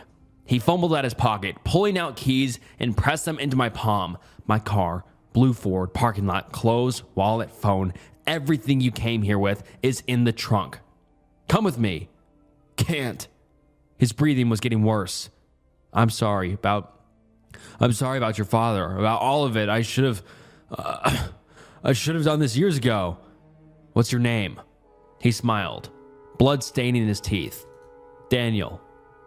"I'm Charlie." "I know." His eyes started to close. "Run, Charlie." I ran, back through the tunnels, up the stairs. I burst through the door behind the pulpit, into the church sanctuary. Early morning light came through the windows. The front doors were locked from the inside. I flipped the bolt and ran outside. The parking lot was empty except for a few cars. A blue Ford, 20 years old, rusted around the edges. I got my stuff out of the trunk and started driving. I didn't know where I was going at first, just away. But after an hour, I realized I was heading north, toward home, toward my mother. I needed to warn her. I had to tell her everything. But more importantly, to make sure she was safe. I drove for hours. I stopped once at a gas station and used the bathroom to wash the worst of the blood off. The clerk stared at me but didn't say anything. Once I was back on the road, I tried to call my mother 3 times. No answer. She was fine. She had to be fine. I crossed the state line. 2 more hours to go home. My phone rang. Unknown number. I almost didn't answer. "Hello? Is this Charlie?" A man's voice, official sounding. My stomach dropped. "Yes?" "This is Detective Garrett with the County Sheriff's Department. I'm calling about your mother, Sandra. There's been a incident at her residence. We need you to come." "What happened?" "Sir, I think it's better if we discuss this in person. Are you in the area?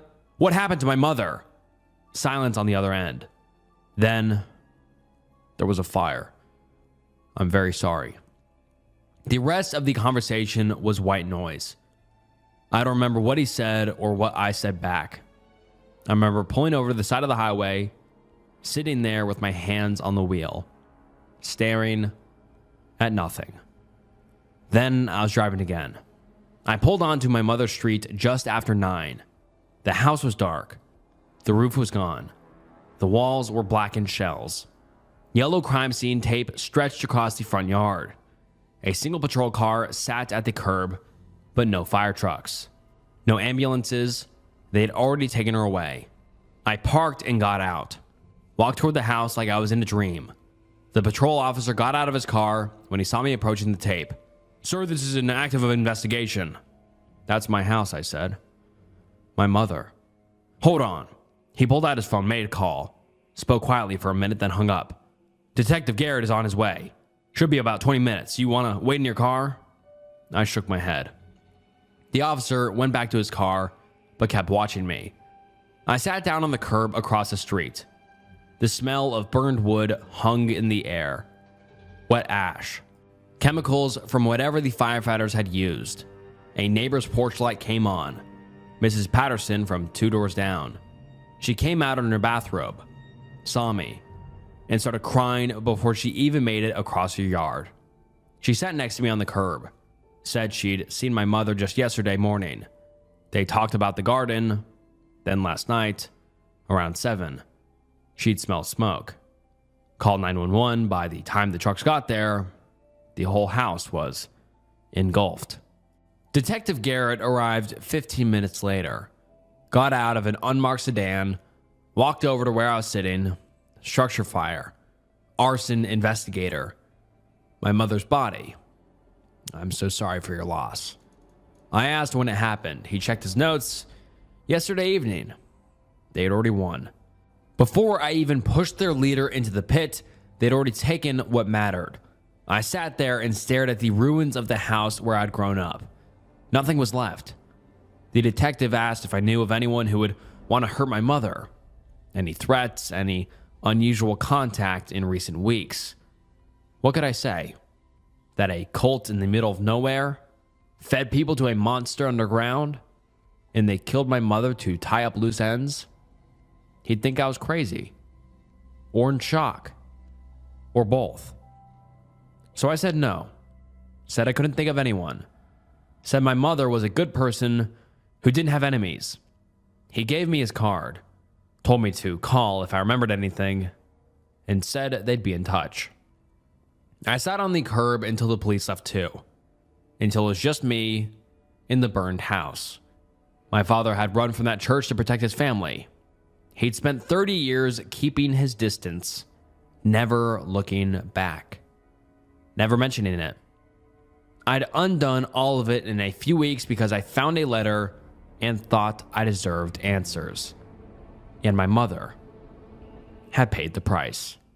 I regret participating in a deja vu study written by Kostyus Ongi. And I'm sorry if I mispronounced that, but let's get into it.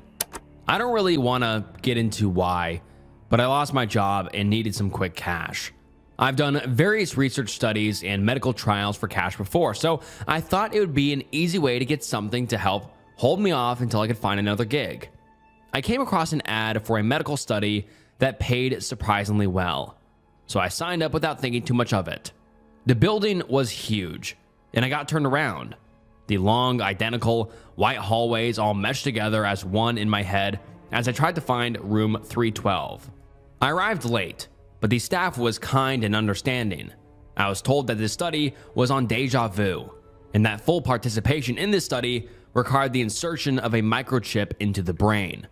Look, I really didn't want a chip implanted in my head, but this study paid really well, and I needed the money. They told me that deja vu was like a glitch in a particular area of the brain, which they had been able to isolate. Upon insertion, the chip would cause a constant, minor stress in that area of the brain, making deja vu more likely to occur. All I had to do was record the details of what happened leading up to an episode of deja vu that I experienced. That way, they could identify patterns and specific triggers, which they could then use to trigger an episode of deja vu on me inside the lab. There, they could record and monitor the episode for their research. I signed the consent forms and the procedures was done right then and there. It was a bit nerve-wracking to be awake while something went into my skull, but overall, it was relatively quick and painless. I did, however, experience a dull ache at the insertion site afterwards, which was one of the side effects they had listed. The other possible side effects included nausea and insomnia, as well as phantom odors, minor confusion, and increased heart rate during an episode.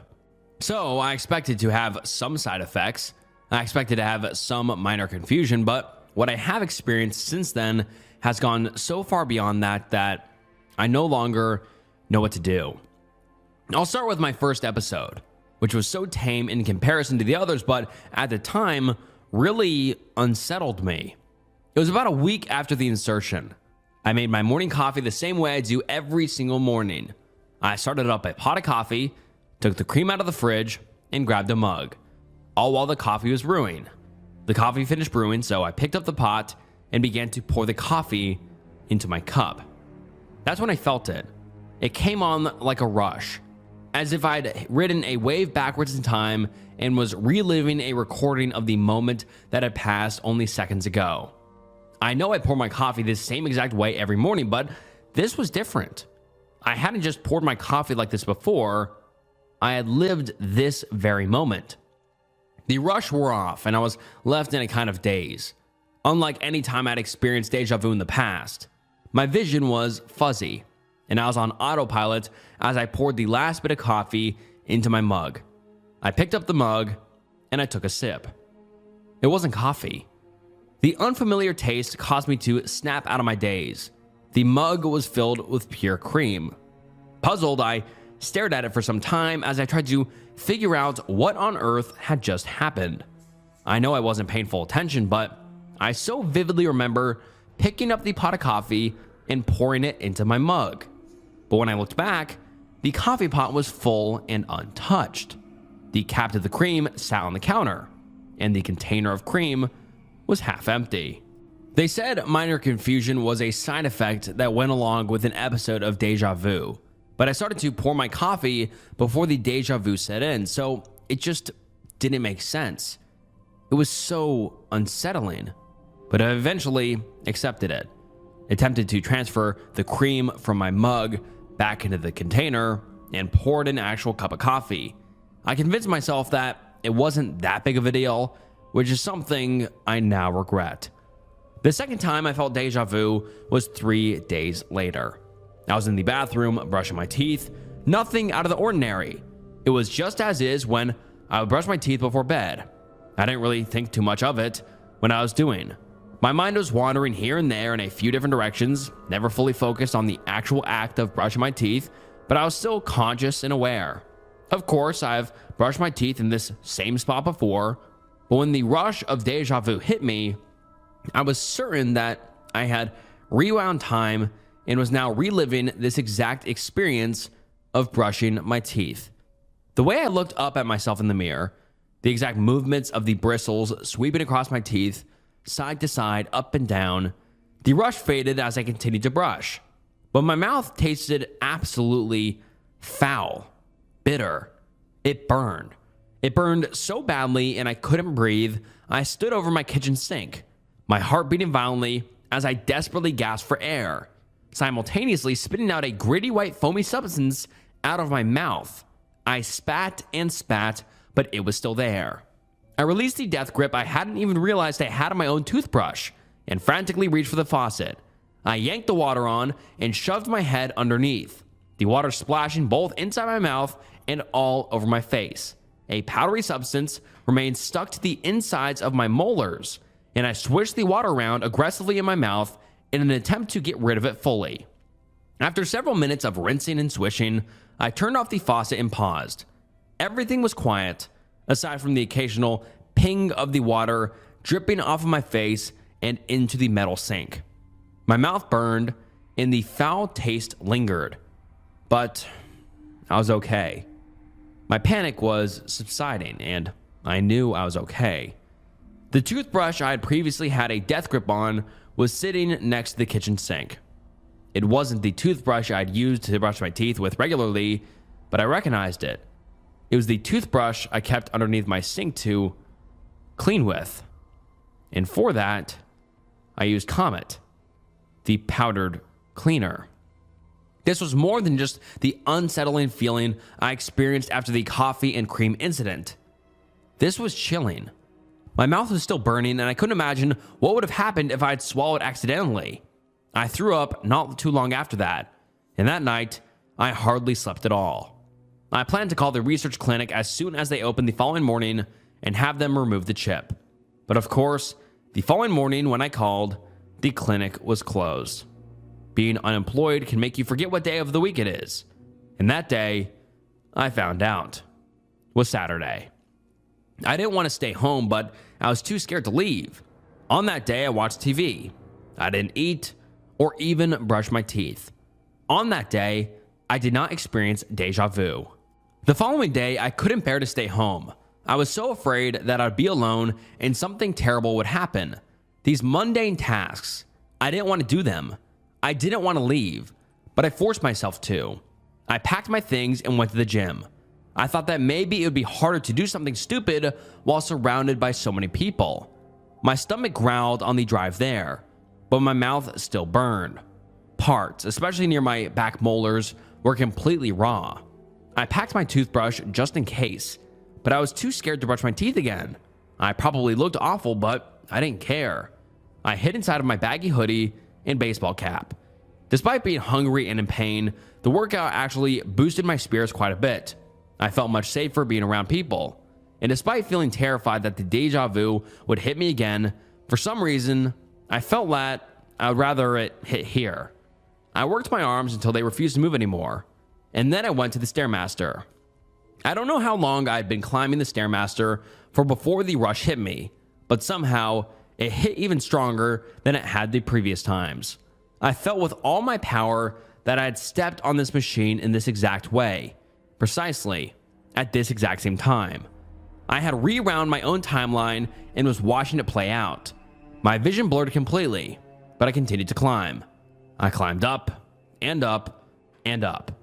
The rush wore off and I was left in a similar weird daze, but still, I kept climbing. Up and up and up. Only now the sound of my feet hitting the stairs sounded different. With every step I took, a metallic clang rang out. It was slippery. It was raining.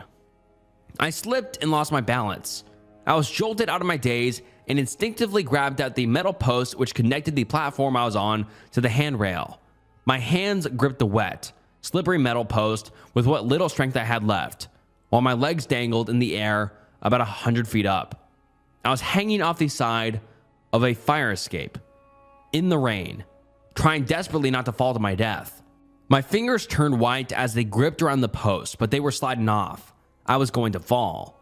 I had the most intense boost of adrenaline I've ever had in my life, and somehow managed to pull myself up. My fingers slipped off the pole just as I had pulled myself up. Then I scrambled forwards frantically and clung onto the side of the building. I sat crouched in that position for quite some time. I don't know how long.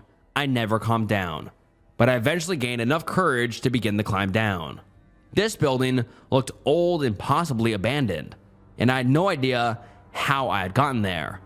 It sat on the stairs, slowly and carefully lowering myself down one step at a time. I cried when my feet hit the pavement and I saw my car parked on the street. I didn't know where I was, but it felt unsafe. There were several abandoned looking warehouse buildings. Bits of trash were being carried up by the wind and then beaten down by the rain, which was now coming down much more heavily than before. My phone was sitting on the passenger seat, although I didn't know how it got there. Never in my right mind would I leave it there, especially in an area like this. But I picked it up, typed in directions, and drove straight home, shaking and crying the entire time. I don't know how, but I managed to sleep. I woke up early the next morning and stared at my phone until the second it hit 8, which was the time the research clinic opened. My desperation poured through into my voice as I begged the receptionist to let me come in today and get the chip removed. I explained that I was having very severe side effects and needed it removed immediately. She was hesitant, but scheduled me for a 3 p.m. appointment. I drove there straight after the phone call and waited in my car for hours. I wasn't going to take any chances. I went in at 2:30. I was sick of waiting. I broke down as soon as I walked into the waiting room. I felt so relieved to be here and finally get this thing removed. One of the nurses put her arm around me and guided me back to one of the patient rooms. She took my vitals and waited with me until the main clinician arrived. I remember feeling so grateful that she waited with me. I didn't want to be alone. I explained everything to the clinician. He had the audacity to try to convince me to keep the chip in, but I wasn't going to budge. Not after what happened. He explained that confusion was a common side effect, but I told him I didn't care. I told him his research wasn't as important as my life, and he reluctantly agreed to remove the chip. They prepared everything for the procedure, and I was placed in the exact same chair I sat in before. When they made the insertion just last week, I sat there in that chair as the clinician spoke to me. He guided me through what he was doing. He told me he was going to make the incision, then said he was going to insert the metal rod used to remove the microchip. I sat as still as I could as the rod was slowly inserted into my head. I knew I had sat in that same chair before. I knew I had that same rod inserted into my head. But now, I felt certain that this familiar feeling wasn't from the insertion. It was from right then. I had already experienced the removal of the chip, and now I was reliving it. I screamed so loud that it made my own ears hurt, and then I went into a daze. Something painful struck my head. It struck again, this time more intense than before. The pain became unbearable as it pounded into my head, over and over again and again in the same spot. My vision was completely blurred, and the smell of blood filled my nose. I snapped out of my daze and nearly vomited due to the pain. My eyes darted from side to side. I was afraid to move, but when I looked around, there was no one there. There were no lab assistants, no monitors, equipment, or tools. I was in a large, dark room. The walls had been torn apart, and water leaked through the cracks in the ceiling. It was dark, damp, and smelled of mold. My head ached terribly, and I instinctively dropped what was in my hand to cover my head, which was bleeding all down my shirt. The clank of metal hit the concrete floor, and I looked down to see a long metal screwdriver covered in blood next to me. I was sitting in this old, rundown warehouse with blood pouring from my head and a screwdriver next to me. No one else was here. I had done this. I hardly remember leaving the warehouse. I had felt so paralyzed inside of there, but I eventually made it outside. My car was parked on the side of the road. It was parked in the same place as yesterday, when I had climbed the fire escape of the building that I now realize was the same building I'd just been in. Again, my phone was on the passenger seat. I was bleeding profusely and not thinking clearly. I called an ambulance, but they never came. I called the clinic, but they didn't pick up. I called an ambulance again, but again, they never came. I sat in my chair for what felt like hours before giving up and driving home. I'm sitting in my bed now, on my phone. I was scrolling for hours and finally decided to write this post. Maybe tomorrow I'll try to go to the hospital, but I'm just not sure of anything right now. I really don't know if I trust anyone to remove the chip, considering what just happened. But I realize now one thing feels certain. As I type this out, it feels so clear. I've typed this very sentence before. Just now. This too. I went back and now I'm here again. This story, these words, I just wrote this. I just wrote this before and now, just now I'm writing this again. I'm certain, these words, I'm certain I've written them before. During my last robbery, I found something I wish I hadn't. Written by Sunhead Prime. At the outset, I should tell you I'm a thief. Not a classless smash and grab guy or a lowly pickpocket. Those require no planning or strategy beyond move quickly and be ready to run. I'm a fourth generation cat burglar. I'm very good at my job. If everything goes right, you don't notice I've been there for weeks, if ever. I understand most people find this kind of work deplorable. I'm okay with that. I could go on and on about how the system steals from us all the time, and how the rich use their ill-gotten gains to subjugate us and give you the whole I'm really a Robin Hood type figure, but I will spare you all that rationally. I'm a thief because I'm good at it and was raised in a culture that values it. There are other reasons, but it's not worth getting into them.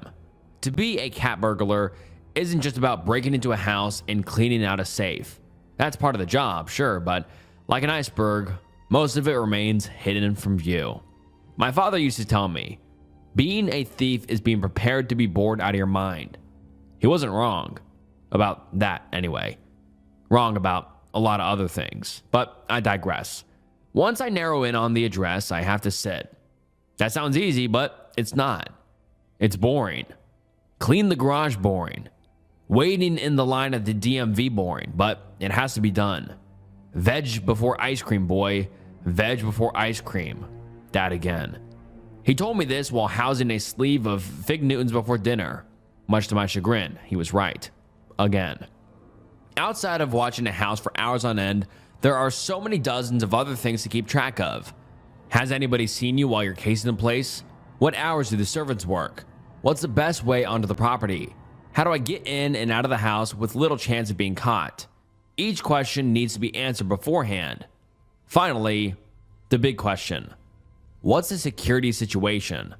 A lot of these McMansions come pre-built with high-tech security features in place for the first year. That's when the lower cost prices disappear. Most people, even millionaires, will cut off services at that point. They keep the signs, sure, but not the actual equipment.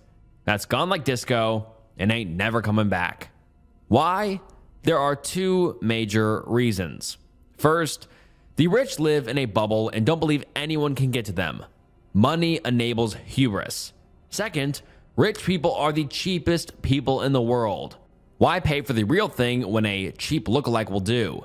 Capitalism's beating heart is to make the most money by spending the least amount of it. The illusion of security is cheaper than actual security.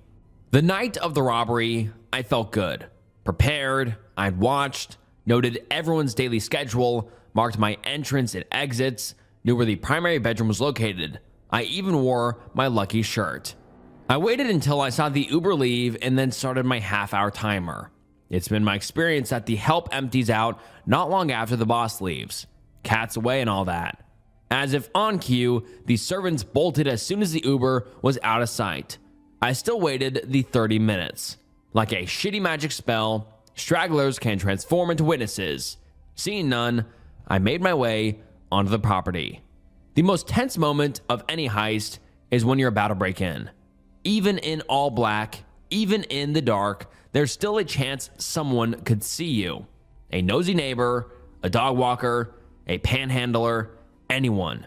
Time works against you. Too slow, you draw attention. Too fast, you make mistakes. A steady hand and a calm demeanor are key here. I have those in spades. This is also the moment that you can't plan for. Did you miss bars on the window? Are there more than one lock on the door? Did someone stay home? Is the alarm system on? Are there cameras rolling? It's a gamble that can cost you your freedom, your life. It's also a rush. I've discovered that most of the time, upper floor windows in McMansions are unlocked. The thinking goes, well, we have several layers of security before anyone could get to that point. Why bother? I get it. It's a mistake, but one most people would make. Hanging on the outside downspout, I sighed in relief. The window was unlocked. I pushed it open the window and climbed in. My moccasins softly touched the floor, making no noise. They're not the most durable in the wild, but inside, they are worth their weight in gold. No tread to ID, no noise on carpets, comfortable as all hell. The room was dark, and I had no desire to change that. I keep a tiny pen light in my pocket for that reason. I've become so accustomed to seeing the world in the tiny circle of light that my eyes quickly attune to the dark. A cat in every sense. I assume the truly valuable things, wills, bank account information, holy grails would be in a safe. I don't crack safes. Well, not in people's homes anyway. Too complicated, too messy. I was after jewels. Thanks to my extensive history, I knew where to find them. Even in the dark, you could tell how obscenely large the walk-in closet was. It wasn't even fair to call it a walk-in closet, more like a studio apartment for clothes. 3 of the walls were lined with suits and dresses that may have been worn once, maybe twice. Some still had tags on them. The last wall was dedicated to shoes, red bottom Louis Vuittons and rare Jordans as far as the eye or penlight could see. But what caught my eye was the makeup vanity carved into the wall like Petra in these Sharrow Mountains. More specifically, the 3 jewelry boxes sitting there. I moved to them like a zealot to the temple. This was what I came for. My haul would keep me in the black for a while, unless it was costume jewelry. The cocktease of stones, Dad would say. I pried open the first lid and smiled. Dozens of bejeweled brooches shimmered before me, like the hundreds of eyes of some mythological monster. All shapes and sizes, most ugly but authentic. The genuine article has a certain touch to them, a heft. These were legit. I plucked a few from the bottom of the box and placed them into my bag. My fingers found something that had an odd shape. I pulled it out to get a closer look. A triangle inside a pentagon. It was on the small side, but was full of diamonds. Valuable, very. But something felt wrong about it. I dropped it back in. The longer you do this job, the more adept you get at picking the right things to steal. The secret is to only take 2 or 3 pieces at a time. Of the few you take, ensure they're plain looking, nothing memorable. Unique pieces are hard to fence. If they end up in a pawn shop or a cop finds them, It's only a hop, skip, and a jump until it's traced back to you. Iron handcuffs, jail time, hard pass on my end. As I put the piece in my bag, my light started flickering. I gently tapped it against the vanity. As I did, I glanced up into the vanity mirror. My heart seized. There was a figure standing near the open window. Out of instinct, I snapped around, ready to rumble, but the figure was gone. I flipped off my light and pocketed it. I turned back to the mirror and my breath caught. It was standing in the closet doorway now. I balled my fist. I wasn't going to jail. I'd go down swinging. But when I spun to meet them eye to eye, the figure was gone. Again, I was confused. I know I saw someone. I couldn't tell you the details, but there was a person standing there. Watching. Watching like they weren't surprised to see me in there. The sound of footsteps running from the primary bedroom down the hall echoed through the empty house. After a beat, I heard a door slam somewhere on the floor. My legs wobbled underneath me. My mouth was dry. I'd experienced plenty of odd shit on the job, but a ghost? Never. Unless it wasn't a ghost. If it wasn't, I was truly up Schitt's Creek without a paddle. A person could be worse, but would be worse. A ghost can't call the cops. If you like fucking cardboard tubes or lubed up dudes, jail's the bee's knees, Brian. Dad again. I was 8 when he shared this pearl of wisdom with me. What can I say? It stuck with me. It had become my guiding principle. Make smart decisions or learn to squeeze the Charmin. My eyes caught the billowing curtains. It snapped me out of my daze. Exit, yes, but maybe not. Curiosity urged me to go down the hall and see what had been watching me. The thought germinated and bloomed before my rational mind ripped it out of its roots. Get out now, idiot. I started for the window, but stopped myself. Clean up, and then go. As I turned to shut the boxes, I heard the familiar slam of a window. Someone had shut my exit route. Fuck. I turned and, naturally, there wasn't anyone there except the sound of footsteps running back down the hall. Another door slammed. Holy hell, I said. My tongue felt fat in my mouth. I swiftly cleaned up and made my way to the window. As I got there, I heard something every thief dreads. The front door opened. I knew it wasn't the one I'd heard before because I heard the loud, boorish homeowner come barging in. I know you're up there. I saw it on camera. My fingers gripped the window and I tried to yank it up. It wouldn't budge. Felt like invisible hands held it down. Panic spiked my blood. My fingertips prickled with fear. I had to hide now. I retreated into the closet. As I did, I heard the door down the hall open up again and footsteps raced to the stairs. They stopped at the landing, turned, and ran back to the room, slamming the door as they did. This seemed to agitate the owner. He increased his rate, racing up the stairs 2 at a time. He bellowed, "You better pray to God I don't catch you. I'm going to take my time making you bleed. So much so that your final ascension will feel like a relief." I didn't know what any of that meant and didn't want to find out. The diversion, though, gave me enough time to find a spot to hide. There was only one that would work, behind the racks of clothes. It wasn't ideal, but I was out of options. I split the clothes like I was Moses parting the Red Sea and slid into the gap behind them. The footsteps reached the top of the stairs. Another sound, a cell phone ringing, joined them there. God damn it, the voice spat. "You're lucky, you little bitch. Run now, but you can't hide from me. I'm everywhere." After another ring, he picked up. "Pete, buddy, what's going on?" His tone had changed entirely. My heart was zooming. Felt like a booger sugar addict running wind sprints. I've been close to being caught before, had to slip the fuzz once or twice, but never found myself in a situation like this. I tried to keep my cool, but my body didn't get the message. I trembled. Sweat beaded on my forehead. Fat droplets rolled down my face. I took a deep breath to try to recenter myself. It didn't work. "Trust me, Pete. I get it. I know how many strings you have to pull to get me involved." The man was now in a primary bedroom. I prayed he'd avoid this closet. But when the overhead light popped on, I knew I was as good as fucked.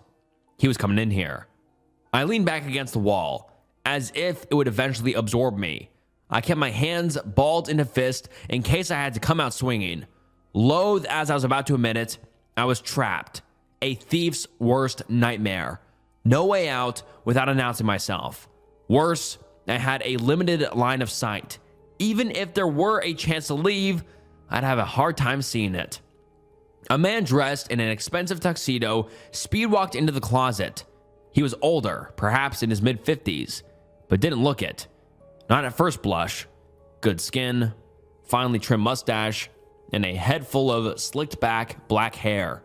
He looked like a cartoon drawing of a crooked politician had come to life. I did my due diligence. No family connections, no internet profile, no warrants, nothing, and nobody. Perfect for the gathering. He paced as he spoke. When he came by where I was hiding, through these suit jackets, I could get a better look at him.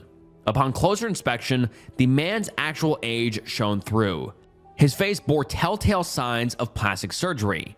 Plastic, uncanny valley look. While most of his hair was jet black, he had the budding growth of silver, poly walnut style wings around his temple. The corners of his eyes and mouth had the faintest of cracks. Yes, he was that close to me. The man pressed the phone against his ear and held it in a place where his shoulder as he shimmed out his suit jacket. He flung the expensive jacket onto the ground as if it were covered in ants. The phone never left his ear.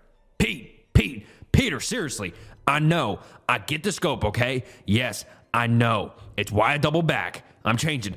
I know they're very particular. Only get one shot at a first impression. He stopped directly in front of me and shook his head. Would I get a first impression? His conversation engrossed him. That thrilled me. If he had even been the tiniest bit bored, he might have noticed a face staring back at him from the Armani wing of his closet. Just then, the lights in the closet flickered. The man looked up at the blinking bulbs and shook his head. As he did, I spotted something hidden away across the closet. Standing half in the shadows was the figure I'd seen earlier. It wasn't a person.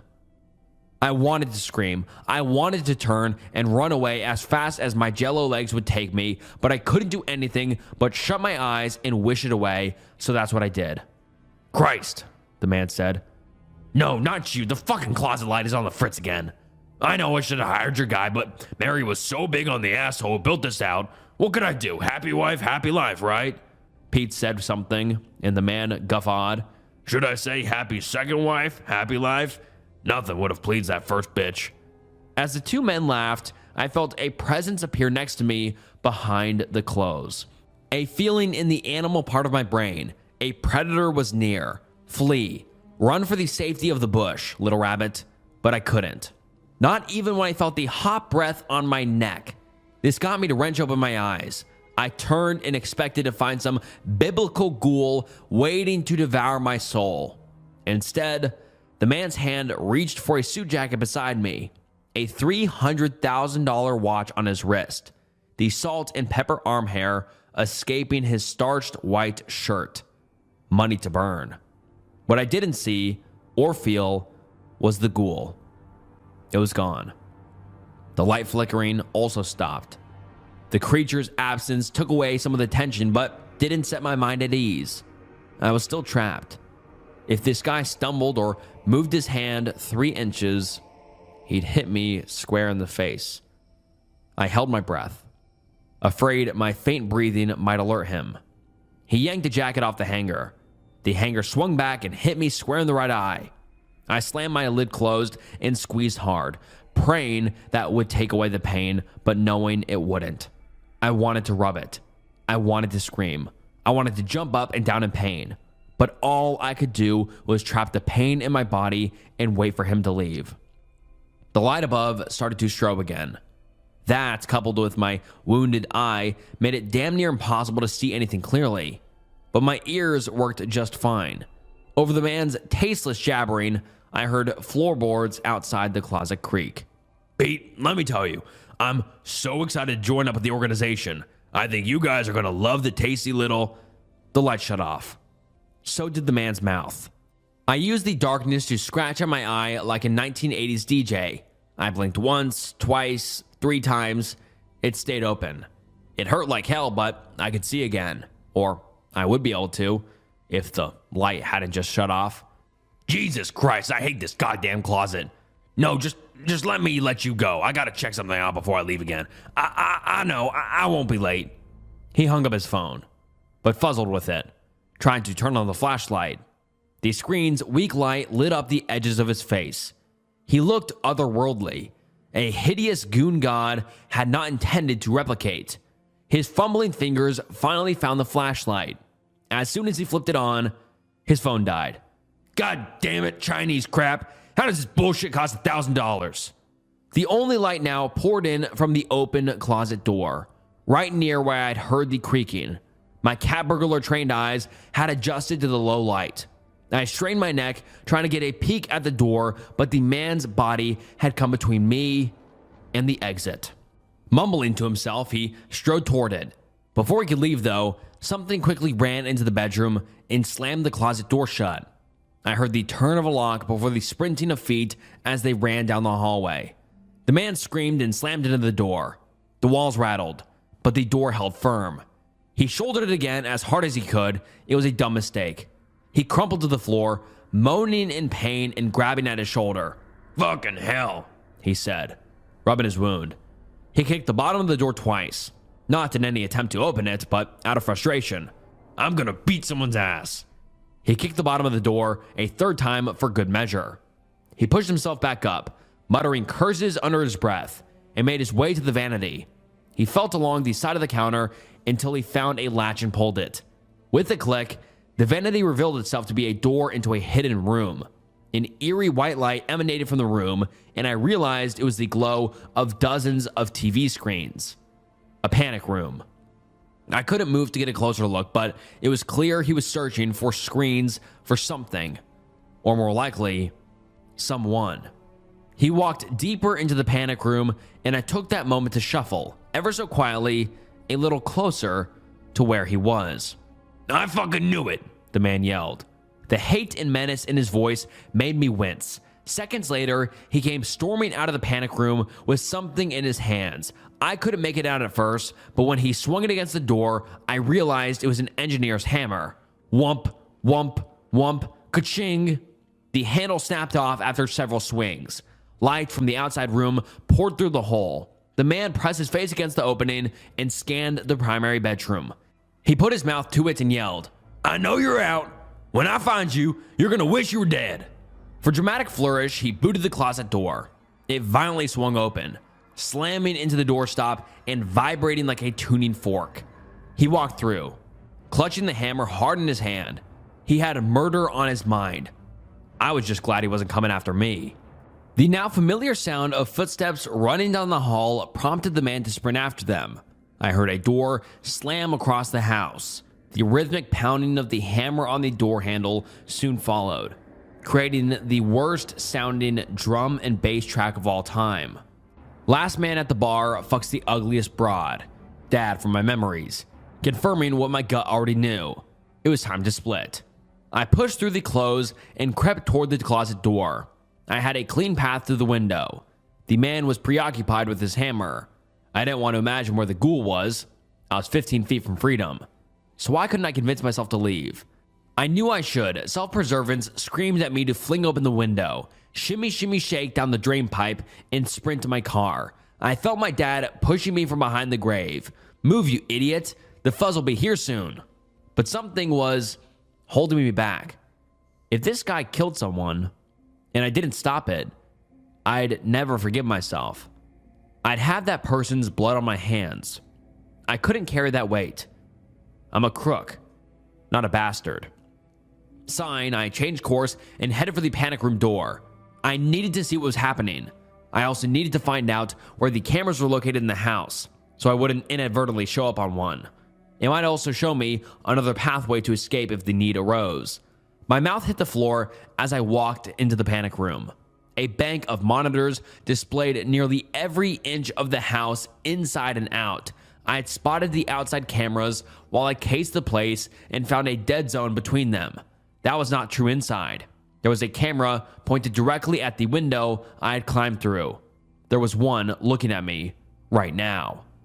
Fuck. The man wailing on the handle caught my eye. While it only took a few direct hits to dislodge the first handle, this one was not cooperating with him. I watched him take 6 massive swings, nothing.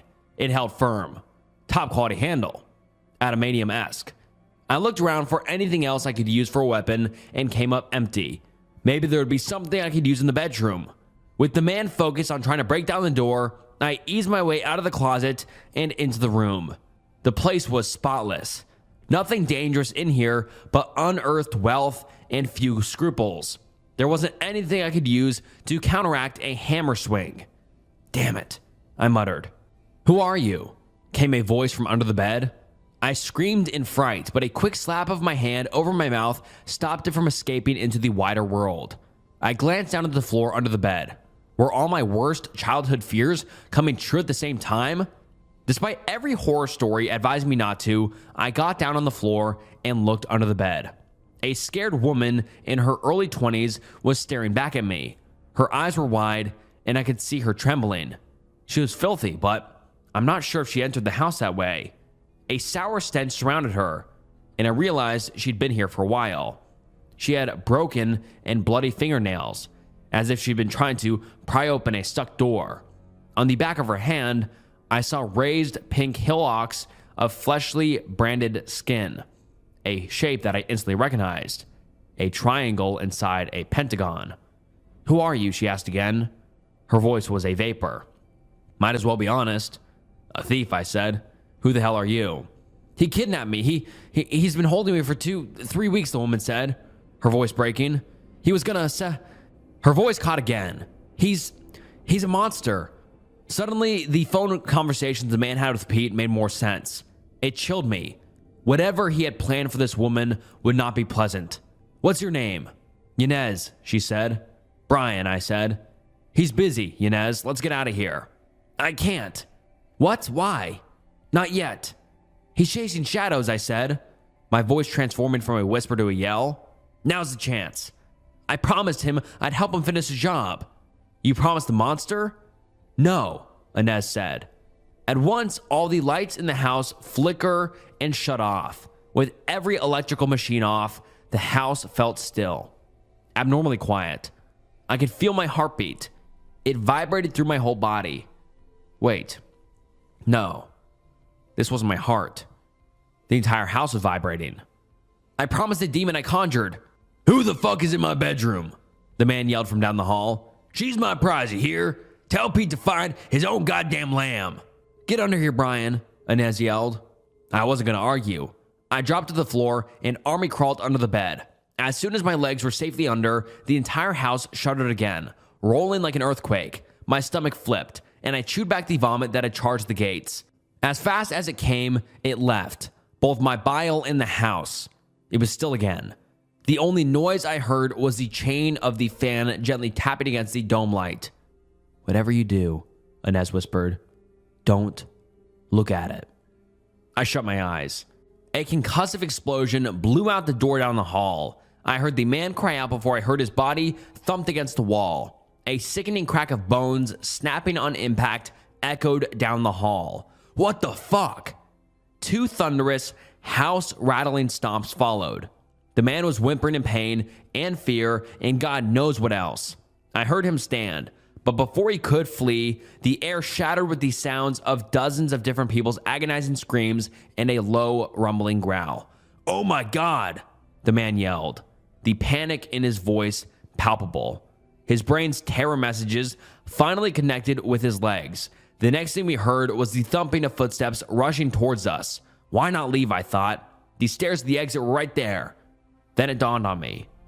He was trying to get to his panic room. The place where he believed his money had bought him security. His sanctuary.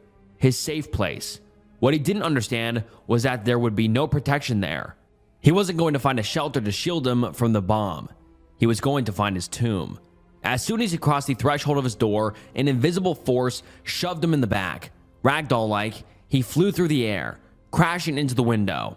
It shattered. Glass fell around him like those shimmering jewels I'd seen on the brooch. The man landed with a thud next to the bed. Despite Yanez's warnings, I opened up my eyes as his body crashed near us. I saw the man. He saw me. Blood leaked out from dozens of slices across his arms and face. There was a burn mark on his back, and his skin sizzled. You could smell the stink of cooked meat. I think about what went through his brain at that moment. An unholy monster was chasing him, threatening him. His life was on the line. He's just suffered traumatic injuries. Then he sees a strange man hiding under his bed with the woman he planned to use for some ungodly, horrific ritual. Before the chaos of the moment returned, he had to think, what the hell is going on here? Who the hell are you? The man attempted to stand, but a scaled, covered hand seized him in an iron grip. He struggled, yelled, pleaded, but he couldn't break free. The creature let out another choir's worth of screaming voices and dragged the man toward the closet by his hair. The man screamed at us to help, but we didn't move an inch. Have mercy, please. Have a family. This isn't right, please. I glanced at Yanez. She was stoic. I wondered if the man had felt the same indifference when he abducted and beat her. Each time the demon's cloven hoof hit the carpet, it ignited the fabric. Little fires everywhere. The man screamed as the closet door slammed closed behind him. The next sounds we heard were the snapping of bones and the dying screams of a condemned man. Let's go, Yanez said, shimmying out from under the bed. Don't have to tell me twice. Several of the smaller fires had coalesced into a larger blaze. The house was a goner. The flames blocked the doorway to the stairs. Yanez held up her hand to shield herself from the heat, but it was in vain. She turned to me, eyes pleading. What do we do? I got this, I said. I dashed to the window and knocked out the remaining broken glass. Smoke poured out into the night air. Come on, I yelled. Climb down the drain pipe. I have a car nearby. Yanez nodded and nearly leapt out the window. She moved down the drain pipe so quickly, I lost sight of her almost instantly. I climbed out the window and stopped to look back in. The black smoke filling up the room made seeing anything impossible. I felt my tool bag strapped to me. I reached in and found the brooches I stole. Holding them up to my face, I could see dozens of little fires reflecting off their surfaces. Without giving it a second thought, I tossed everything I took into the house. I don't need a curse following me. Hurry, please. The firemen are coming, Yanez said. She was right. Fire and police. Probably. I don't want to be here when they arrived. I can't imagine Yanez had any desire to stick around any longer as well. Once I was on the ground, I helped her climb the outer fence and clambered over after her. As we hit the ground, I saw dozens of neighbors coming over to watch the show. None of them seemed to clock us. I grabbed Yanez's hand and led her into the darkness away from any potential witnesses. We walked the 3 blocks to where I had stashed my car. The neighborhood was alive with the approaching sirens and burning mansion. Yanez sat down on the curb, put her head in her hands, and sobbed.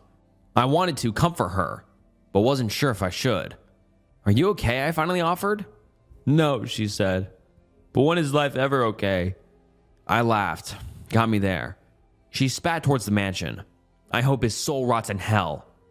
I'd say he got what he deserved. I had so many questions for her, but didn't feel like now was the best time for him. Well, there was time for one, even if I wanted to avoid asking. My mouth just went for it. How did he do that? The demon? I nodded. I prayed for it. But you're praying to God, right? I said, confused. I prayed for revenge, she said, standing, and something finally heard me. Did you promise it anything? Do you owe it your soul or something? She gave me a weak smile and wiped away her tears. I would never get that answer. She softly touched my shoulder, nodded her head in thanks, and started walking down the street. I wanted to call out, to offer her a ride somewhere, to ask her those 100 questions, to offer her help. She didn't want it, didn't need it. She operated on a level that was higher than I could even conceive, dabbled in things I couldn't imagine, dark things, things I didn't want to imagine ever again.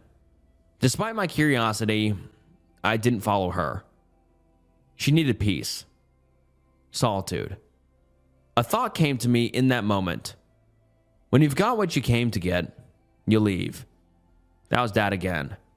He was talking about breaking and entering, but I couldn't help but feel like it worked now too. We both got our freedom back. A second chance we thought we'd never get. When you got what you came to get, you leave. Thanks, Dad. There's a reason the forest behind our house is fenced off. I wish I'd listened. Written by First Difference 904. When my wife Sarah and I bought the house, it felt like a dream come true. Quiet neighborhood, plenty of trees, and a big backyard with a rusted, overgrown fence running along the far edge. The realtor said the forest behind it was undeveloped county land. No trails, no utilities, no trespassing. She mentioned the fence was probably an old property divider. But it wasn't just a fence. It was nearly 8 feet tall, made of rusted iron, with twisted, sharp points along the top, like it was built to keep something in, not out. Right in the center, hidden behind vines and moss, was a gate, welded shut with thick seams of metal and rust. On the inside of that gate, our side, someone had carved a single word into the metal: stay. At first, we thought it was some strange leftover from the previous owners. Maybe they were paranoid. Maybe they had kids and wanted to scare them from wandering into the woods. Now I think they were trying to warn us. The dog noticed it first. Bear is usually friendly, dumb as a rock but loyal. After we moved in, he refused to go near the fence. Wouldn't even step into the backyard. He'd stand at the sliding door, growling softly, tail low, ears pinned. Then the dream started. Sarah said she kept dreaming about the woods, dense black trees packed tighter than they should be. She said she heard things walking just out of sight, shapes moving between the trunks. I shrugged it off, told her it was stress. New house, new environment, normal adjustment stuff. Then I started having the same dreams. And then it got worse. One night last week, I woke up at exactly 3:17 a.m. Not from the noise, not from a nightmare. I just knew I had to wake up. The house was silent. Even Bear wasn't snoring. I got up and looked out the back window. There, standing inside the fence, on the other side of the welded gate, I couldn't see much, just a tall silhouette, pale, almost white, barely human-shaped. It didn't move, didn't run when I turned on the porch light. It just raised a long, thin arm and pointed at me. I blinked. It was gone. The next morning, I found bare footprints in the dew. Human-looking, but wrong. Toes too long, arches too low. They led from the gate, across the backyard, and stopped right beneath our bedroom window. That night, Sarah said I was talking in my sleep. Not mumbling, whispering. She said I kept repeating the same phrase over and over again. Let me back in. I remember now. Let me back in. I don't remember any of it, but she swears she saw me get up around 2 a.m., unlock the back door, and stand by the fence, just staring. She said I whispered something to the gate, and something whispered back. Last night was the worst. I woke to Sarah shaking me, tears in her eyes. The gate, she said. Listen. I held my breath. In the silence, I heard it. Metal groaning. A slow, dragging, shrieking noise. Rusted hinges straining. We ran to the window. The gate was open, bent inward like something had forced its way through the welds. I grabbed a flashlight and went out barefoot, heart pounding. The air near the gate was colder, still, like the woods themselves were watching. And that's when I saw it. The word on the gate, stay, was gone, scratched over with deep, jagged gouges. Now it said, welcome home. I don't know what I did. I don't know what's calling to me from those woods, but something is. Something that remembers me. And I think I'm starting to remember it too. When I was 11 years old, my family was in a car accident. Written by Snooze Suggestions 2081. We were coming home from my sister's soccer game. We kept asking Dad to stop at McDonald's. He gave us the typical, we have food at home, and money doesn't grow on trees talk. I think we were wearing him down. He looked at my mother, whispered something, and started to change lanes. We were getting excited in the back seat. Our house was only a mile or so down the road, and my dad was taking an unexpected turn. We knew not to keep asking at this point. Dad loved little surprises, little deceptions, like when he told me we need to stop at the bank after school, and instead he brought me some ice cream. Or the time he woke us up early on a Saturday for a doctor's appointment, only to bring us mini golfing into the arcade. Mom secretly loved when he did this. She loved how far he would go to surprise us, even if it was just a Happy Meal. The arrow turned green, and Dad started driving again. I was too busy thinking about what toy would come with my meal. I didn't see anything. I heard Dad shout, "Oh my God!" Then everything went black. I woke up seconds later. At least, I felt like it was only seconds later. I wasn't in the car anymore. My vision was fuzzy. The lights were so bright. It felt like I was staring at the sun.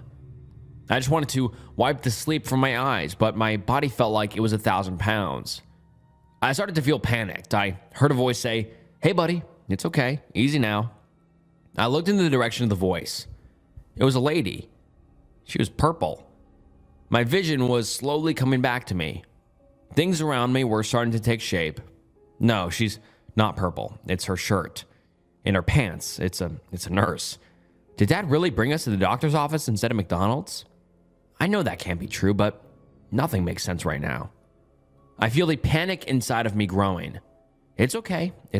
Try to calm down. You've been through a lot. Your parents will be so happy to know that you're awake. The nurse had a calming voice. I don't know why I'm here, but she makes me feel safe. I have so many questions. I don't know where to start. What happened? Where's my mom? How did I get here? My brain was racing. I tried to speak, but all I could say was, what? The nurse told me that my family was in a car accident.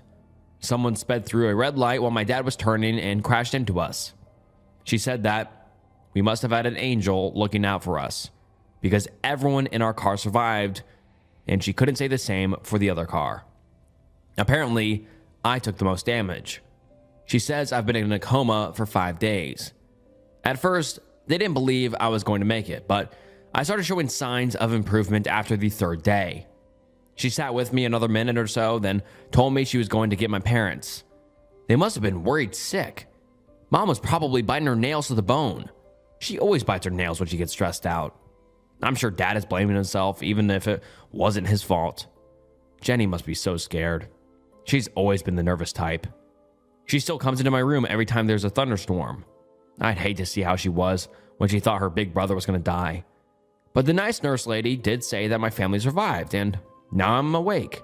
That means that everything is going to be okay. Or at least that's what I thought until the door at the hospital opened again. When the nurse walked back into the room, there were 2 people behind her, a man and a woman. They had bandages on their faces, and the man had a cast on his arm. "Oh, thank God," the woman said as she walked up to my bedside. She had tears in her eyes. The man stayed back a step, with a hand on the woman's shoulder. He said, "I told you he was a fighter. I knew you'd pull through." This isn't right. Maybe my eyes were still adjusting. No, it can't be. That doesn't sound like them either. The woman leans in to hug me, and I flinch. There must be a mistake. I don't know these people. Where are my parents? Don't be silly, the woman says while wiping the tears away from her face. It's me, baby. It's Mom. Now I'm 100% certain these people are my parents. My mom would never call me baby. She hates pet names. She won't even call me Matt. It's always Matthew. I can feel the panic lump in my throat again. I begin speaking louder, almost shouting, "You're not my mom. I don't know you. Where's my mom? Where's my dad? And where's Jenny?" The woman slowly backs away, turning her head. She looks over to the nurse. Is he okay? Her voice is trembling. He doesn't recognize me. The nurse steps forward. After severe trauma, Sometimes people can suffer short-term memory loss. He may be disoriented and need some time to get his bearings. I started shouting louder, almost screaming now. I know who my parents are. They are not my parents. I pointed directly at the pair to emphasize my point. And where's my sister? Where's Jenny? Sweetie, who's Jenny? You don't have a sister. The woman said in hysterics. Nurse, you have to do something. There must be some kind of brain damage. Sweetie, again. My mother would scoff if she heard someone call me sweetie. My fight or flight senses are kicking in. My panic turns to rage. I start thrashing in my bed, trying to find the strength to stand up and leave this nightmare. I'm connected to too many wires and machines. I don't even know where to begin. The man is holding on to the woman in the corner. She's still crying, but I can't be bothered by it. The nurse rushes over to my bed. She's trying to calm me down, but it's no use. She hits a button in the side of the bed. In seconds, the man and woman are pushed out of the way by a group of nurses trying to restrain me. They're holding on to me and trying to keep me from hurting myself. Once they realized that I wouldn't calm down on my own, the nice nurse lady said, "We're going to have to sedate him." One of the other nurses rushes out and back with a small bottle and a syringe. They held down my leg and stuck me, injecting the fluid into me. It was warm. My arms started feeling heavy again. I was lacking the ability to speak, to fight back. Before I lost consciousness, I looked to my side and saw the man and woman again. They were standing in the doorway. The last thing I remembered seeing before everything went black was the woman's face. She was staring at me. She said nothing, but her mouth was wide open. She was smiling. And all right, guys, that wraps up some unsettling Reddit horror stories. I hope you enjoyed today's video. If you did, please like the video, subscribe to the channel, and comment down below if you'd like to see more videos like this in the future. This was a long video, 2 hours and 14 minutes. So, yeah, my voice is cooked. These were some good stories, though. I really enjoyed these. I mean, what were your thoughts? What was your favorite story? I really enjoyed the first one, Not A. I mean, it just had a very unique vibe to it and a very unique story. I just really love that one. And if you like that one as well, please comment down below. Or if you had another favorite, comment that. I read every single comment, so please comment down below your thoughts. And yeah, if you enjoyed this video, I'm sure you'll enjoy some other videos on the channel, so check out those. And make sure you follow my Instagram and follow me on Spotify. And I just want to say thank you so much for watching the video. I mean, your support means so much, and I love this community. This community is the best on YouTube. And yeah, that's it. So this was Snook, and I'll see you next time. Bye.